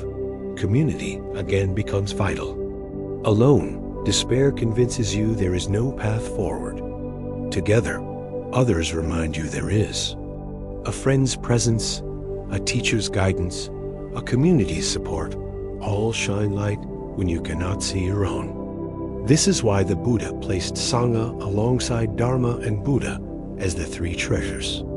Alone, despair drowns. Together, hope returns. Finally, despair can be transformed by purpose. Not grand, world-changing purpose, but simple purpose. To ease suffering, to bring kindness, to live with presence. When you dedicate your actions to compassion, even the smallest gesture becomes meaningful. The Buddha taught that a single act of kindness ripples outward endlessly. To smile at a stranger, to comfort a child, to care for yourself. These acts defy despair's lie that nothing matters. They remind you that everything matters. As we close this first half of the chapter, remember this. Despair is not an end. It is an invitation. It calls you to see the illusions of permanence and isolation, to turn toward compassion, to rediscover meaning in the present moment. The Buddha himself began his journey through despair, and from it arose the path to freedom. So too can you, and yet despair has more layers still. To truly understand it, we must look at how it weaves into daily life, how it convinces people to give up, and how the practices of mindfulness, compassion, and wisdom can steadily guide us out. That is where we turn next, as we continue unfolding this shadow into light. We left off with the truth that despair, though heavy, can become an invitation. To complete this chapter, let us step more deeply into the ways despair shapes the heart and how Buddhist wisdom offers the path beyond it. Despair often convinces us to stop trying. It whispers, "Why bother? Nothing will change." This voice can paralyze, making even simple tasks feel impossible. Getting out of bed, answering a message, preparing a meal all can feel meaningless. But the Buddha taught that small steps matter. Just as a river fills drop by drop, healing grows through the smallest actions. When despair tells you to do nothing, respond with one gentle step. Breathe consciously. Light a candle. Speak one kind word. Each act is a seed, and though you may not see it sprout immediately, it carries life within it. Another danger of despair is the belief that joy is gone forever. You remember times of laughter, of love, of peace, and they feel like distant dreams. Despair says, that was then. It will never return. But impermanence cuts through this lie. Just as joy passed before, it can rise again. No state, no feeling, no condition is fixed. The seasons turn. Flowers bloom after winter. Rivers flow again after drought. Despair may hide joy, but it cannot erase it. Joy remains possible, always, even when unseen. Meditation provides a practical way to face despair without being overwhelmed. One practice is simply sitting with the breath, naming what arises. Despair is here. This naming creates distance.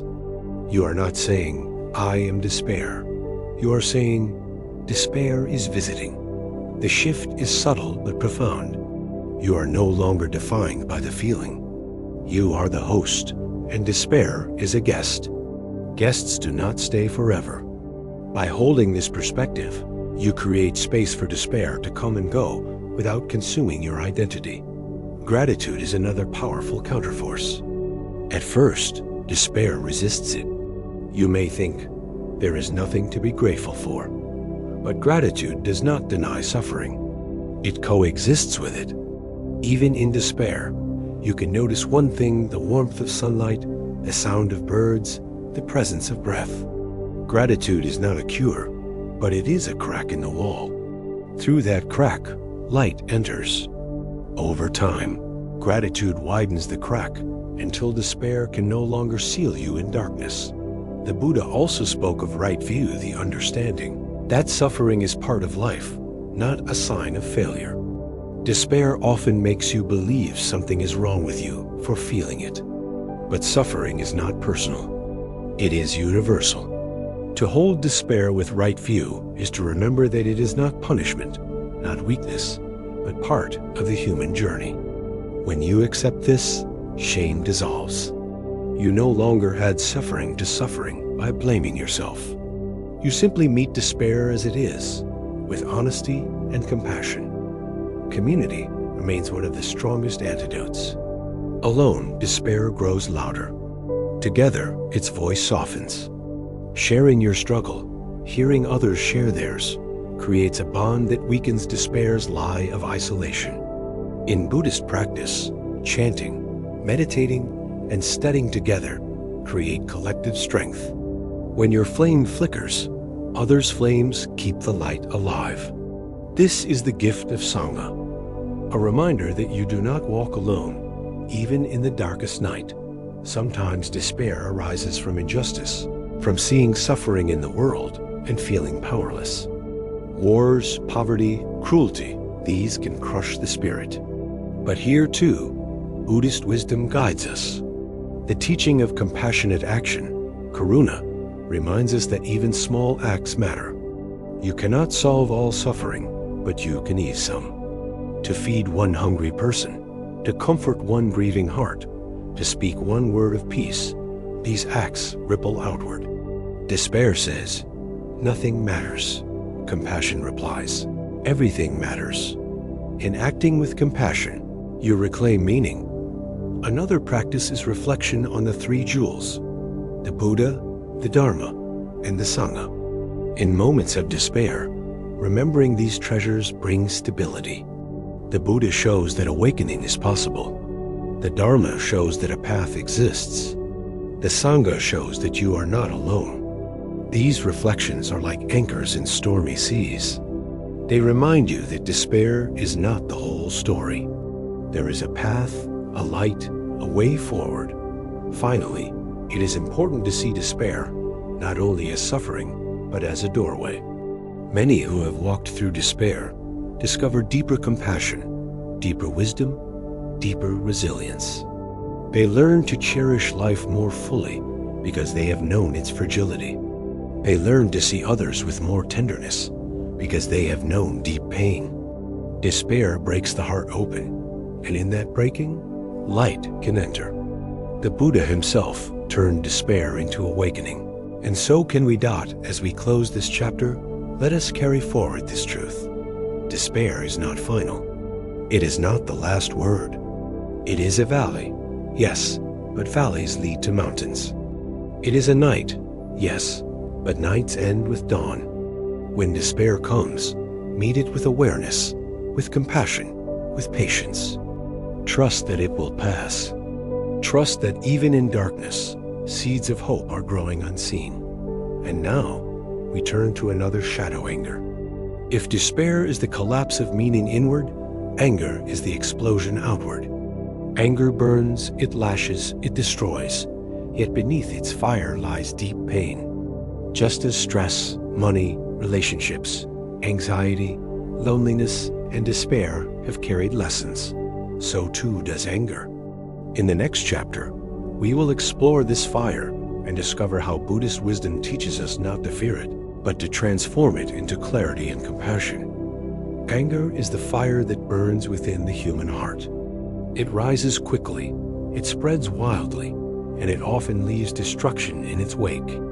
Unlike despair, which collapses inward, anger explodes outward. It can begin with the smallest spark, a harsh word, a broken promise, an unfair act, and suddenly the mind is consumed by flames. Anger is powerful because it disguises itself as strength. It makes you feel alive, certain, in control. But beneath the surface, anger is pain wearing armor. It is hurt, fear, or disappointment that has hardened into fire. Consider the last time you felt anger. Your body tensed, your heartbeat quickened, your thoughts sharpened into accusations. You may have shouted, slammed a door, or stayed silent while boiling inside. In the moment, anger feels justified. I am right. They are wrong. This is unfair. But afterward, regret often follows. Words cannot be unsaid. Actions cannot be undone. Anger promises relief, but delivers wounds to others and to yourself. Modern life provides endless fuel for anger. The rush of traffic, the stress of deadlines, the cruelty of strangers online, the injustices of society, all offer sparks. We live in a culture that often rewards anger, mistaking it for power. People shout louder to be heard. Rage spreads faster than calm, and outrage becomes a kind of currency. But inside, this constant anger corrodes. It weakens relationships, poisons the body with stress hormones, and clouds the mind's clarity. The Buddha compared anger to holding a burning coal with the intention of throwing it at someone else. Who gets burned first? The one holding the coal. Anger, no matter how justified, always harms the one who carries it. This is why Buddhist practice emphasizes not suppressing anger, but transforming it. Suppression only buries the fire, where it smolders until it erupts again. Transformation cools the fire, revealing the pain beneath and turning it into understanding. The first step is awareness. When anger rises, pause and name it. This is anger. By naming it, you create distance. You are no longer lost in it. You are observing it. Your awareness is like cool water poured onto flames. The fire may still burn, but it begins to soften. The second step is breath. When anger ignites, the body reacts instantly: tight chest, shallow breath, racing pulse.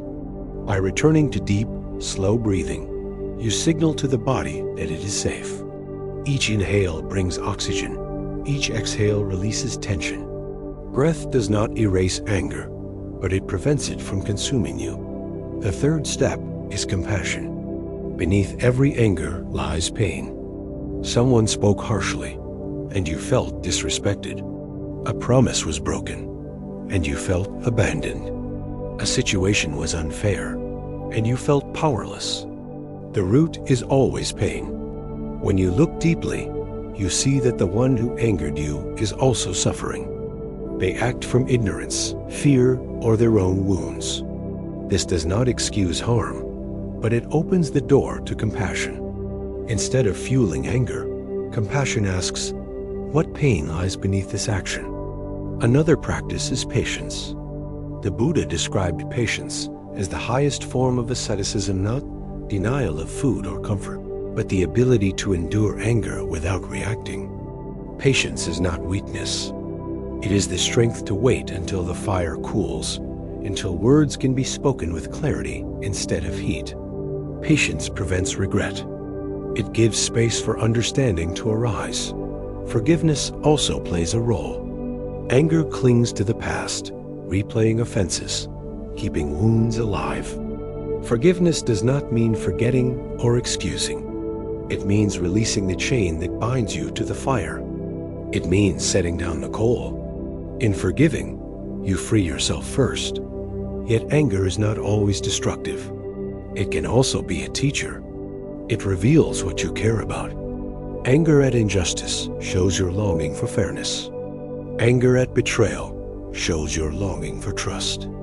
Anger at cruelty shows your longing for compassion. When you look beyond the fire, you see the values hidden beneath. This is the wisdom within anger. It points to what matters most. The practice is to transform the fire into clarity and then into skillful action. Skillful action means channeling energy without harming. When anger at injustice arises, you can choose to act with compassion, to stand for change without hatred. When anger at betrayal arises, you can choose to set boundaries with firmness, but not cruelty. In this way, anger becomes not a prison, but a guide. Meditation practices help transform anger. One is metta, loving kindness meditation, directed toward the one who caused your anger. At first, resistance is strong. Why should I wish them well? But slowly, as you repeat, may you be safe, may you be free from suffering, your heart softens. You see their humanity. Another is compassion meditation, where you visualize their pain and breathe with it, not to condone their actions, but to understand their suffering. These practices dissolve the illusion of enemy and reveal the shared condition of all beings. Anger also often turns inward. Self-criticism, self-hatred, shame, these are anger directed at the self. They burn as fiercely as anger toward others, leaving wounds invisible but deep. Buddhist compassion invites you to treat yourself as you would a suffering friend. Instead of harsh words, you offer gentle ones. Instead of punishment, you offer patience. Healing begins when anger toward the self transforms into kindness. As we move deeper into this exploration, we must also see how anger affects relationships and communities. One person's fire can ignite an entire household, a workplace, even a nation. But just as fire spreads, so too does calm. A single person practicing patience, compassion, and forgiveness can cool the flames around them. In this way, the transformation of anger is not only personal, it is collective thought, and yet, anger has more to teach us. It reveals not only the pain of the heart, but also the illusions of control, justice, and identity. To complete our journey through this shadow, we must look at these deeper roots. We must see how Buddhist wisdom does not deny anger, but transforms it into a force for clarity and compassion. That is where we turn next. As we finish unfolding the fire into light, we left off with the truth that anger can be transformed from fire into clarity. To complete this chapter, let us go deeper into the hidden roots of anger, how it disguises itself, and how Buddhist wisdom shows us a path beyond its grip. At its core, anger often arises from the illusion of control. You want life to unfold according to your plan. You want people to behave in ways that match your expectations. When reality refuses, frustration grows into rage. A child does not listen. A partner breaks a promise. A stranger acts rudely. Each moment reveals that life cannot be controlled, yet the mind resists this truth. The Buddha taught impermanence as an antidote here. Life is change. People change. Situations shift. When you remember this, you loosen your grip on control. Anger weakens, replaced by acceptance. Another root of anger is the illusion of justice. You feel wronged, and you want balance. This is not fair, you think, and anger surges. Justice is a natural longing, but when it turns into rage, it blinds you. You strike out, causing harm, and the cycle of suffering continues. Buddhist wisdom teaches karma not as punishment, but as natural consequence. Every action creates ripples. Trusting this law allows you to let go of vengeance. Justice will unfold through the web of cause and effect. Your task is not to punish, but to act with wisdom and compassion. Anger also ties to identity. When your pride is wounded, When someone questions your worth, anger leaps up to defend the fragile self. But the Buddha taught anatta, non-self. The self you defend so fiercely is not solid. It is a collection of changing conditions, thoughts, feelings, roles. When you see this, insults lose their power. There is no fixed self to protect, only awareness flowing through experience. Anger fades when you stop clinging to identity. There is also collective anger, the fire that spreads through groups, communities, even nations. History is full of wars fueled by anger. Yet Buddhist teachings remind us that collective peace begins with individual hearts. When one person transforms anger into compassion, they influence those around them. A calm presence can disarm rage, just as a single candle can light many others. To practice peace within yourself is to contribute to peace beyond yourself. One powerful way to transform anger is through reflection. When anger has cooled, sit quietly and ask, what pain was beneath this anger? What expectation was unmet? What illusion was I clinging to? This reflection turns anger into teacher. Each episode reveals where you need more patience, compassion, or clarity. Instead of shame, you feel gratitude, because anger has shown you where to grow. Another practice is loving kindness directed toward yourself after anger. Too often, people feel guilt. I should not have lost my temper. I am failing. But guilt only fuels more anger. Instead, whisper, I am learning. May I be patient with myself. This transforms mistakes into practice. The Buddha did not expect perfection. He offered a path of steady growth, where each stumble is an opportunity to rise wiser. Stories from Buddhist tradition illuminate this transformation. One tale tells of a monk insulted repeatedly by a cruel man. Instead of reacting with rage, the monk listened calmly. When asked why he did not strike back, the monk replied, if someone offers you a gift and you do not accept it, to whom does it belong? The insults return to the man himself. This story reveals the power of non-reactivity.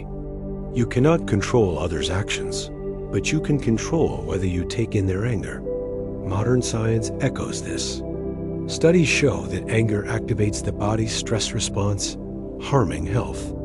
But mindfulness reduces this activation, calming the nervous system.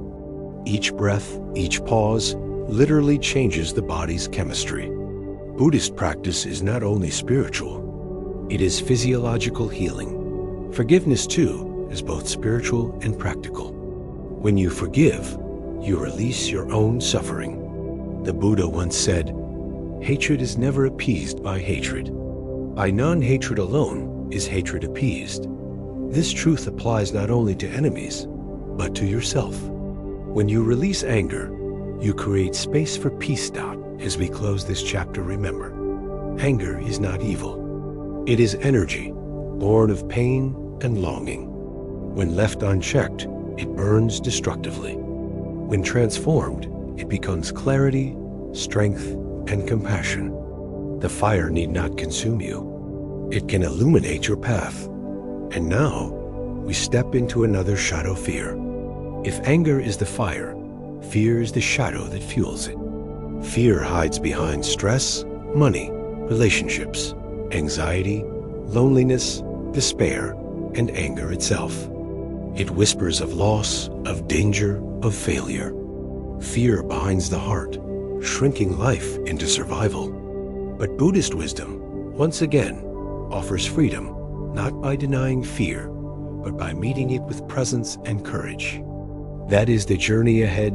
Fear is the shadow beneath so much of human suffering. It hides in stress, in money worries, in relationships, in anxiety, in loneliness, in despair, and even in anger.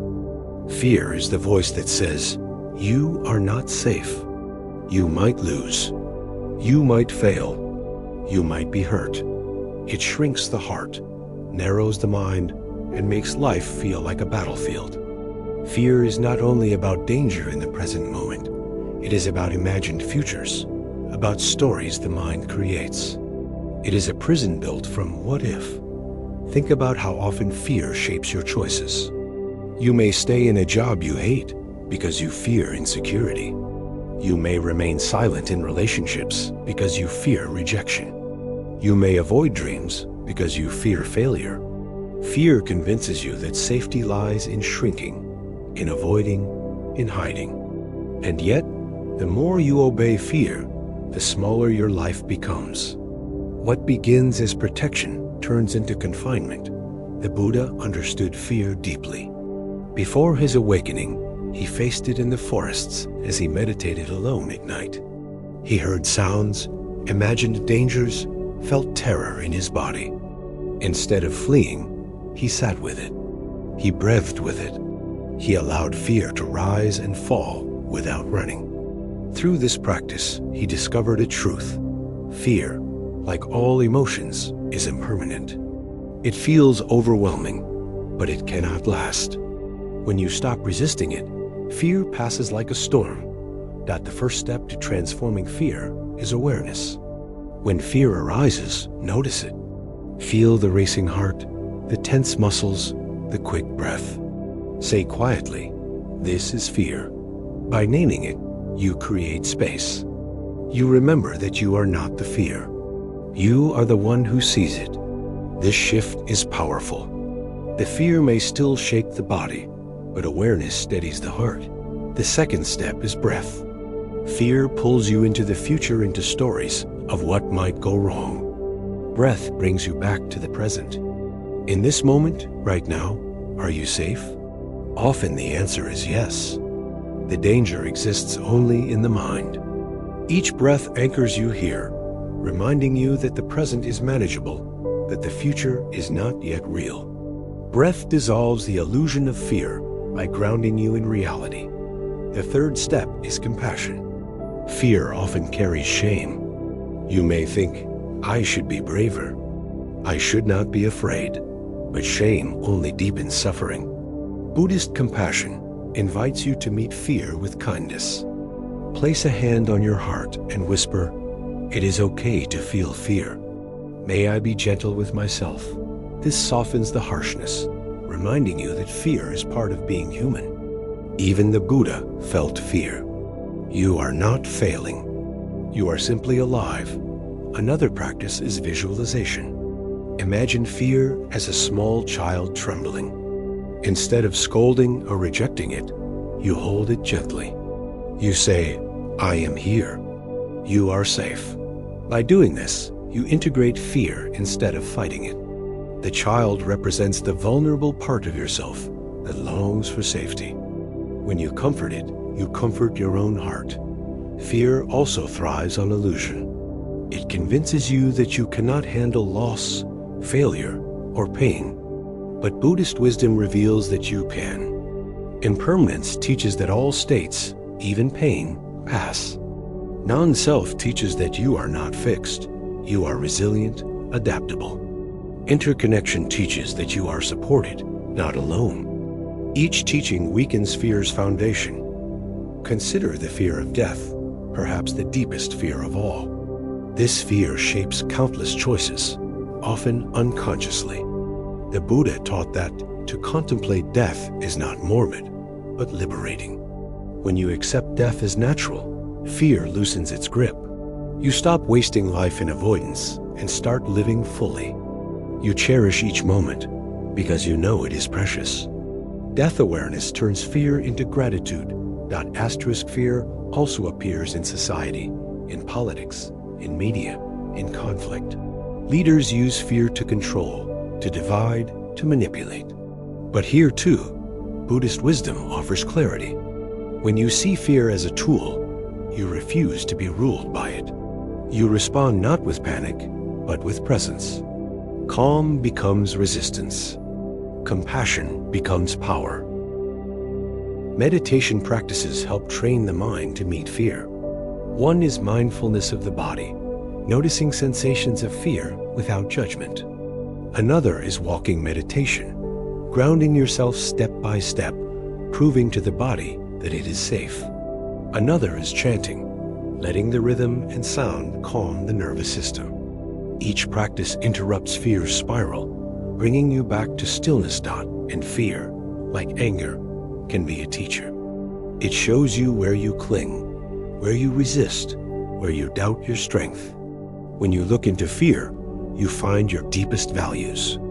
Fear of losing loved ones shows your longing for connection. Fear of failure shows your longing for meaning. Fear of death shows your longing for life. In this way, fear points to what matters most. The practice is to listen, not obey. As we close this first half of the chapter, remember this: fear is not your enemy. It is a signal, a messenger.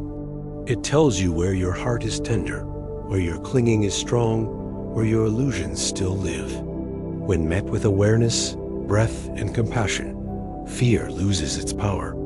It shrinks from master to messenger, from prison to path. And yet, to complete our journey through fear, we must explore its deeper roots, the illusions of control, permanence, and separation that feed it. We must see how Buddhist wisdom cuts through these illusions, freeing us not only from fear itself, but from the narrow life it creates. That is where we turn next. As we finish unfolding this shadow into light, we left off with the truth that fear is not your enemy, but a messenger.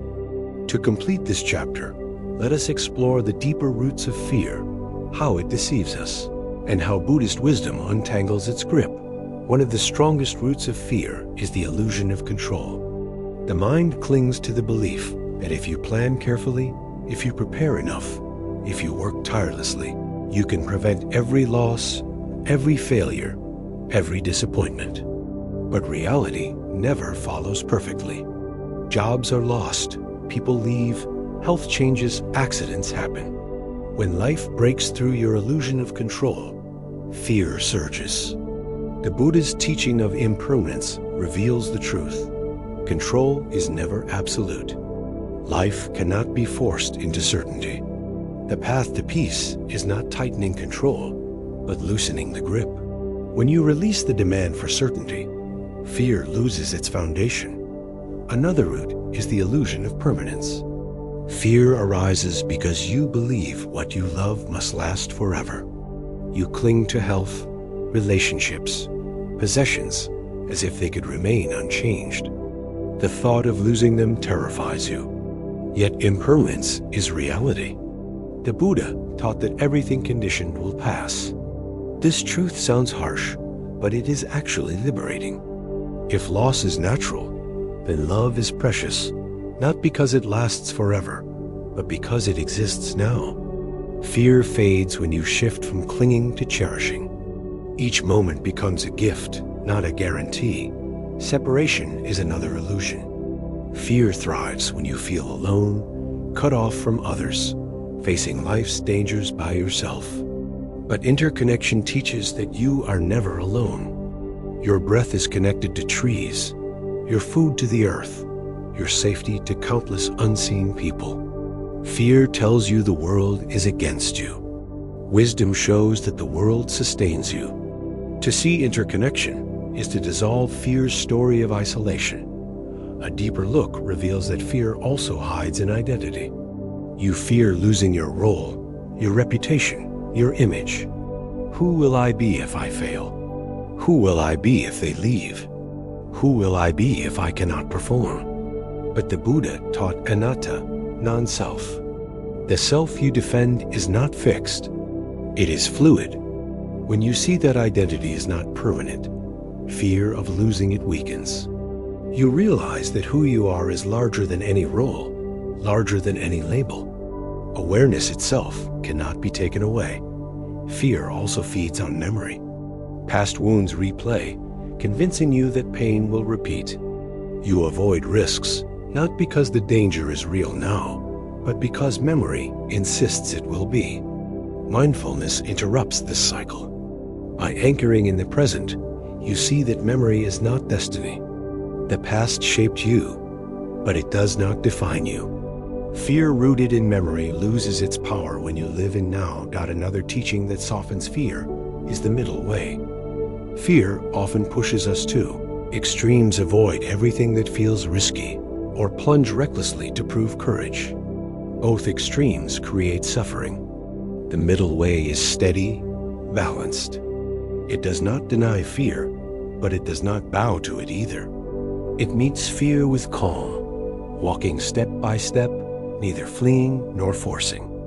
This balance transforms fear into steady presence. Consider the practice of contemplating worst-case scenarios. Fear often grows because it is vague. What if I fail? What if I lose everything? The mind swirls endlessly. But when you sit calmly and imagine the worst, you often see it as survivable. Failure is painful, yes, but not the end. Loss hurts, yes, but love remains in memory. Death comes, yes, but it is part of nature. By facing the worst, you discover your own resilience. Fear shrinks when it is no longer hidden in shadow. The Buddha also taught fearlessness through compassion. When your heart opens to others, fear dissolves. Think of a parent rushing to save a child. Their fear vanishes in love. Compassion expands the heart beyond self-protection. The more you love, the less you fear, because your focus shifts from self-preservation to care. This is why great teachers radiate peace even in danger. Their love is greater than their fear. Another powerful practice is recollecting the Buddha, Dharma, and Sangha. When fear arises, remember the Buddha's awakening proof that freedom is possible.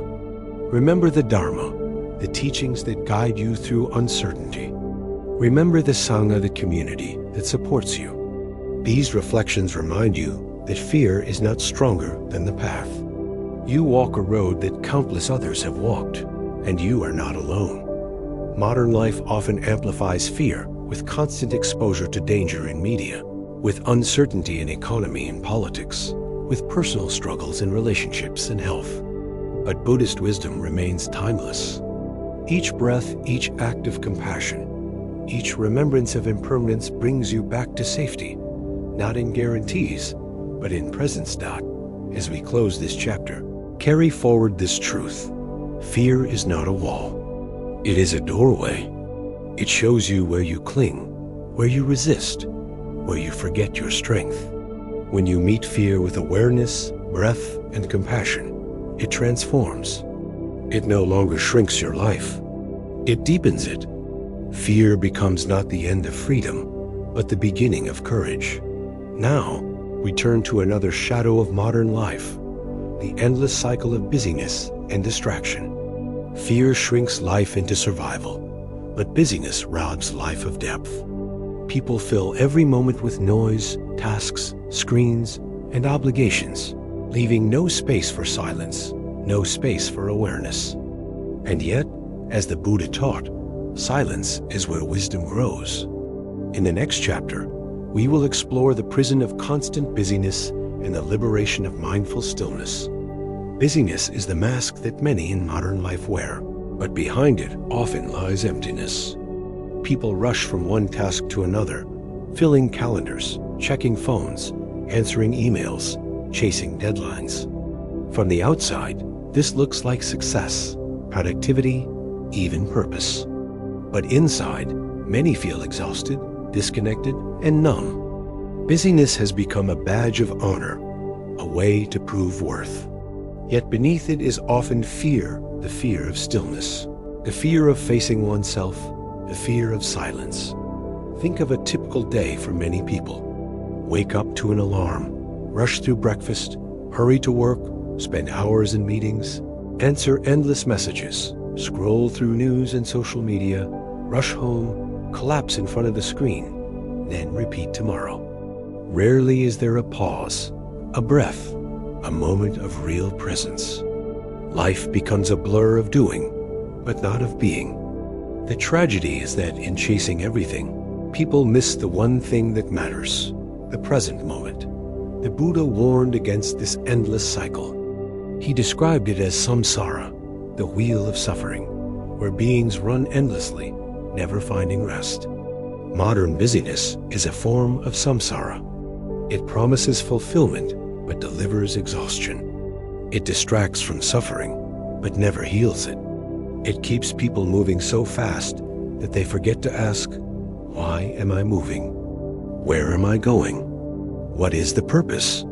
The first step in breaking free from busyness is awareness. To pause and notice, I am rushing. I am distracted.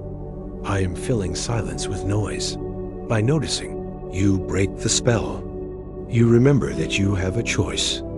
Busyness is not destiny. It is habit. Habits can be changed. The second step is breath. In the middle of a hectic day, stop for 3 conscious breaths. Inhale deeply. Exhale slowly. For those few moments, nothing else matters. The emails can wait. The deadlines can wait. The world can wait. Breath anchors you to now. Even brief pauses like this plant seeds of stillness. Another practice is mindful presence. Whatever you are doing, do it fully. When drinking tea, drink only tea tasted, smell it, feel its warmth. When walking, walk only feel the ground, hear the sounds, notice the sky. Busyness scatters attention. Mindfulness gathers it. By bringing full presence to simple acts, you reclaim your life from distraction. Technology fuels much of modern busyness. Phones buzz, screens glow, notifications demand attention. Each ping feels urgent, but most are not. The Buddha taught sense restraint as a way to protect the mind. In today's world, this means choosing when and how to engage with technology, turning off unnecessary notifications, setting boundaries for screen time, creating spaces without devices. These are not luxuries. They are necessities for mental clarity. Busyness also thrives on comparison. People measure their worth by how much they do, how busy they appear, how productive they seem compared to others. But Buddhist wisdom reminds us that worth is not measured in hours or output. Every being has inherent dignity, not because of achievement, but because of existence. You do not need to earn the right to rest. You are already enough. Another antidote is meditation. Even 10 minutes of stillness each day can shift the entire rhythm of life. Meditation is not about escaping, but about returning to yourself, to presence, to awareness. Over time, it retrains the mind to value being as much as doing. It reveals that stillness is not empty. It is full of life. Community helps too. In a culture that glorifies busyness, finding others who value mindfulness is essential. Practicing together, sharing silence, encouraging rest, this creates a countercurrent to the culture of endless doing. The Sangha becomes a reminder that slowing down is not failure, but wisdom. Finally, busyness hides from silence, but silence is where healing lives. The Buddha often retreated into quiet forests, where no distractions pulled him away from truth. You may not live in a forest, but you can create moments of silence, walking without headphones, sitting without screens, eating without chatter. In silence, you meet yourself. In silence, you hear life. As we close this first half of the chapter, remember this: busyness is not life. It is a distraction from life. To live fully is not to fill every moment, but to be present in every moment. Stillness is not wasted time. It is sacred time. By reclaiming stillness, you reclaim your life. And yet, to fully understand the grip of busyness and distraction, we must see how it seeps into relationships, into identity, into the very fabric of society. We must see how Buddhist wisdom not only offers stillness, but also shows how to live with purpose, clarity, and depth, even in the busy world. That is where we turn next, as we continue unfolding this shadow into light. We left off with the truth that busyness is not life, but a distraction from life. To finish this chapter, let us look deeper at how busyness infiltrates every corner of modern living, how it erodes relationships and identity, and how Buddhist wisdom restores clarity and depth. Busyness creeps into relationships disguised as responsibility. You say to your loved ones, "I am doing this for you. I work long hours. I answer messages late. I fill my schedule so that our life will be better. Yet often, what loved ones truly desire is not more achievements, but more presence. A child does not remember how many hours you worked. They remember how fully you listened. A partner does not treasure the number of tasks completed. They treasure the moments of undistracted attention. Busyness convinces us that love is proven by effort, but real love is proven by presence. Busyness also shapes identity.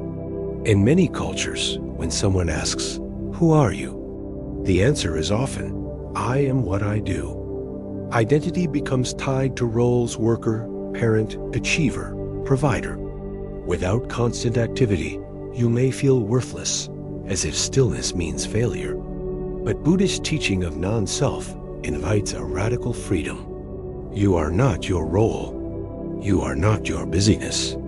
You are awareness itself, vast and unmeasured. To rest is not to lose identity. It is to remember who you truly are beyond titles and tasks. Distraction is the twin of busyness. When stillness threatens to appear, people reach for their phones, for noise, for anything to avoid silence. Why? Because silence brings up truth. Pain, loneliness, fear, these rise in quiet. Distraction numbs them for a moment, but the cost is immense.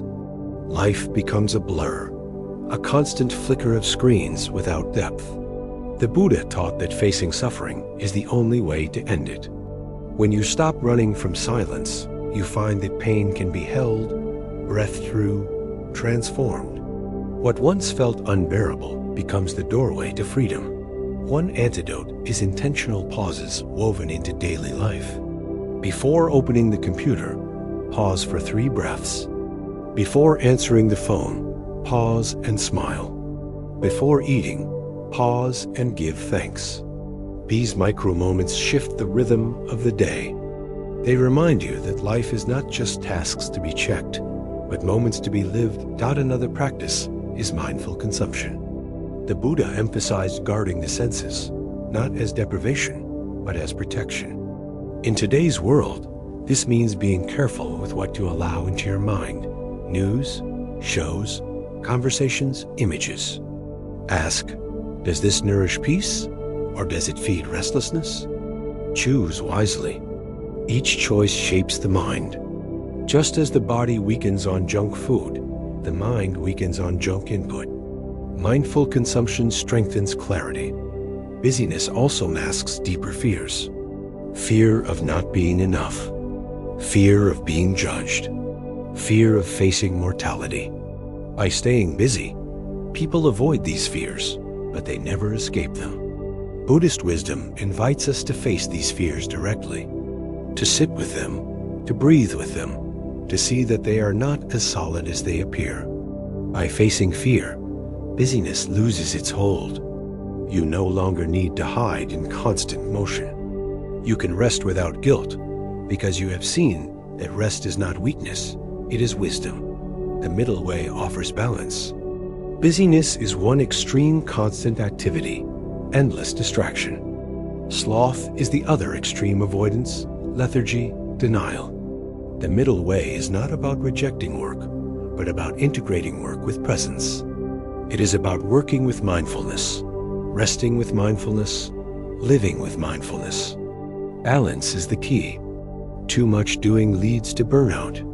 Too much avoiding leads to stagnation.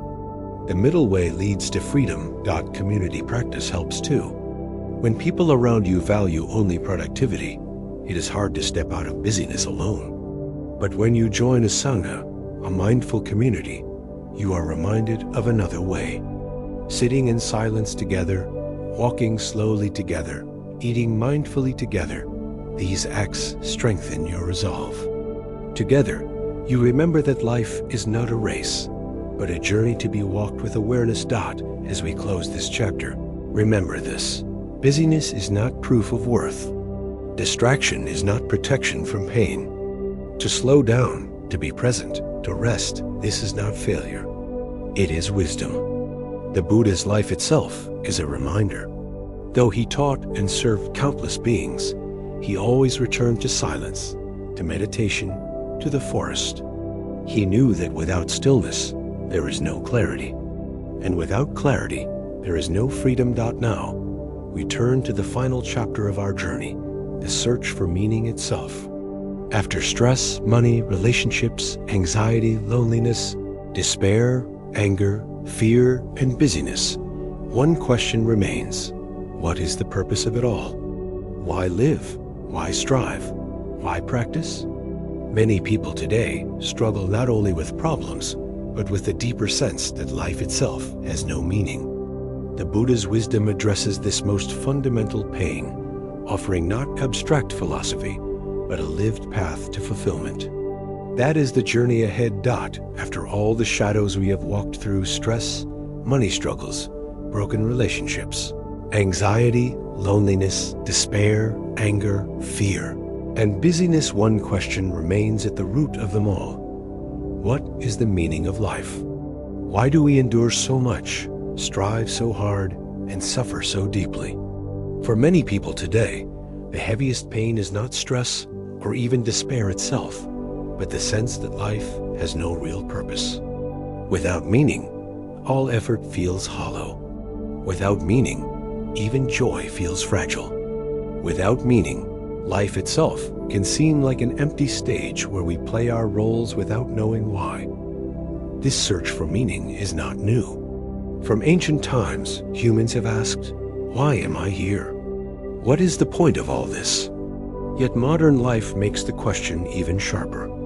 In a world driven by consumption, status, and endless comparison, people are told to find meaning in achievement, possessions, or popularity.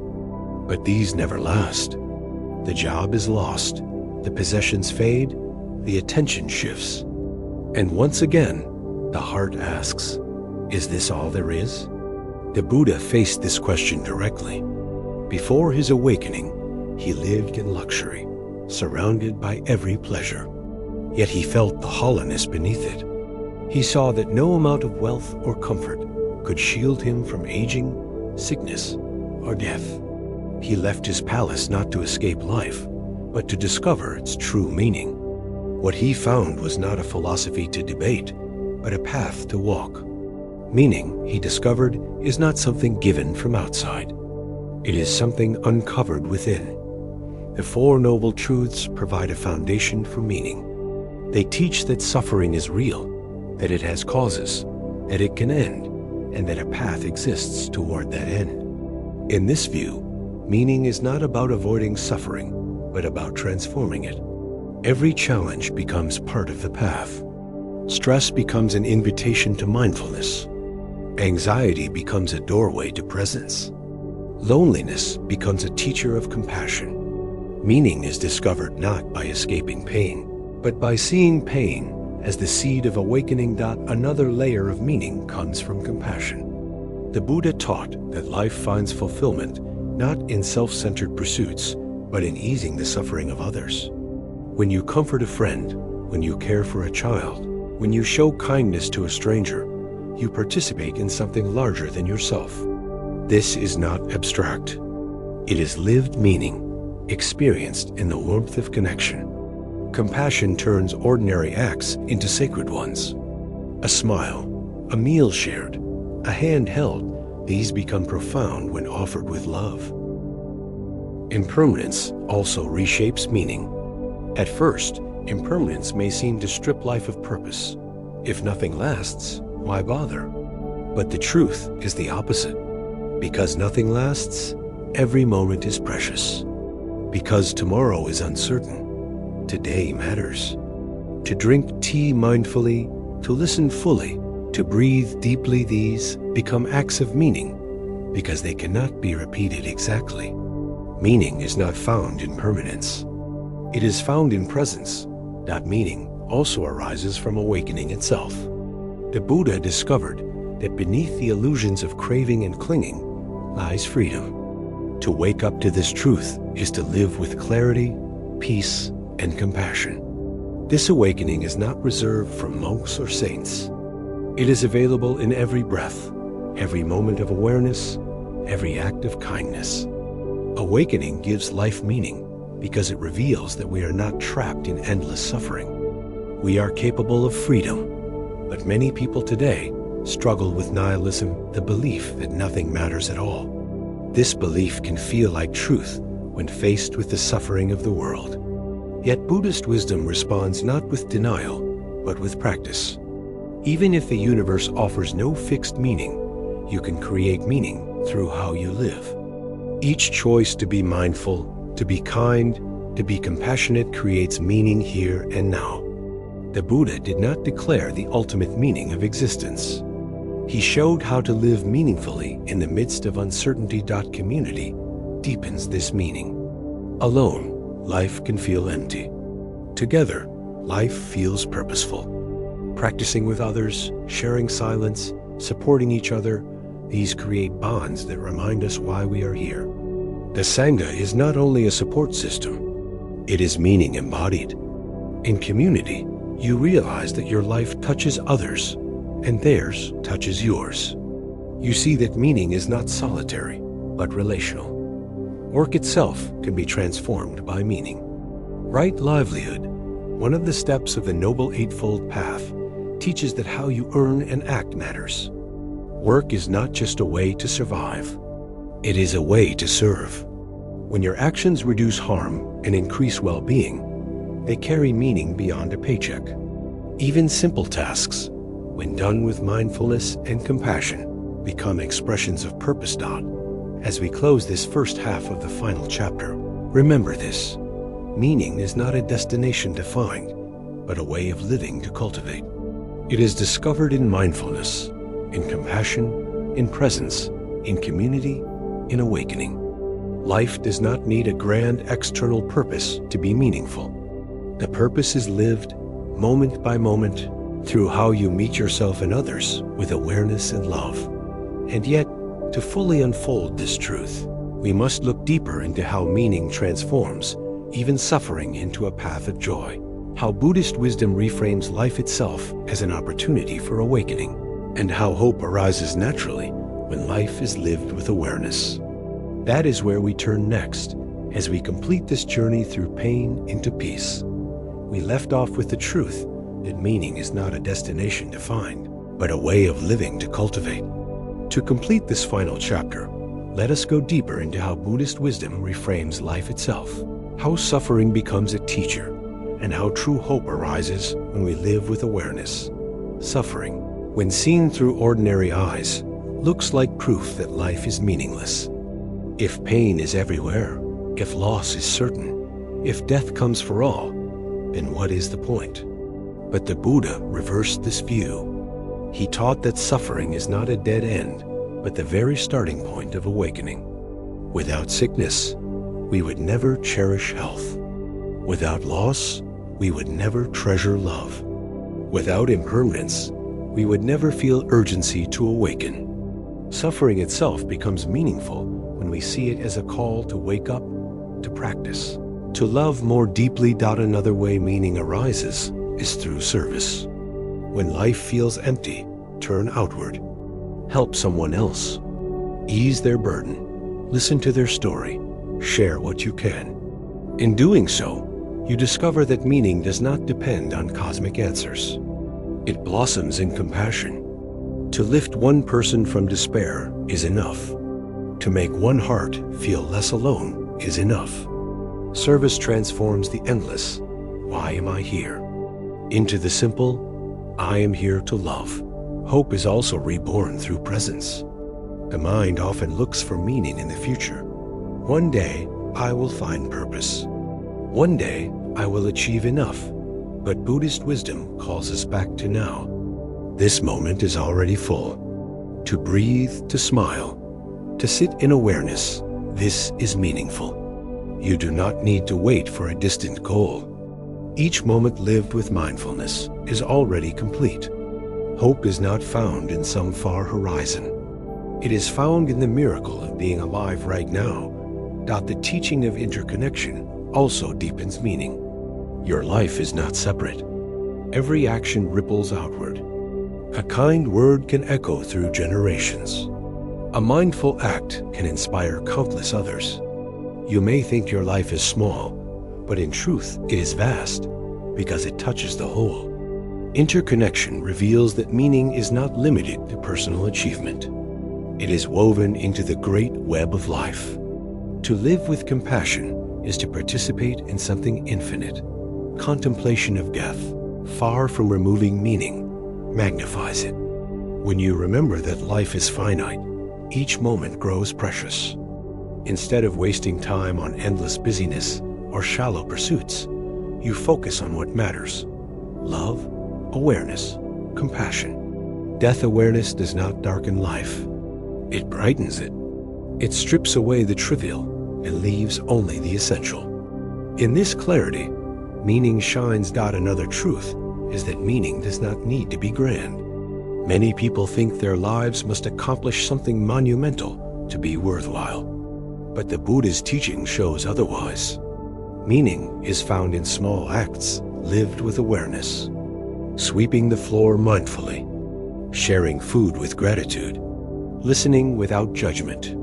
These are not dramatic, but they are profound. They transform ordinary living into sacred practice. Stories from the Buddhist tradition illustrate this. One tale tells of a woman consumed by grief after her child died. She begged the Buddha to bring the child back. He told her to bring a mustard seed from a household untouched by death. She searched, but every home had faced loss.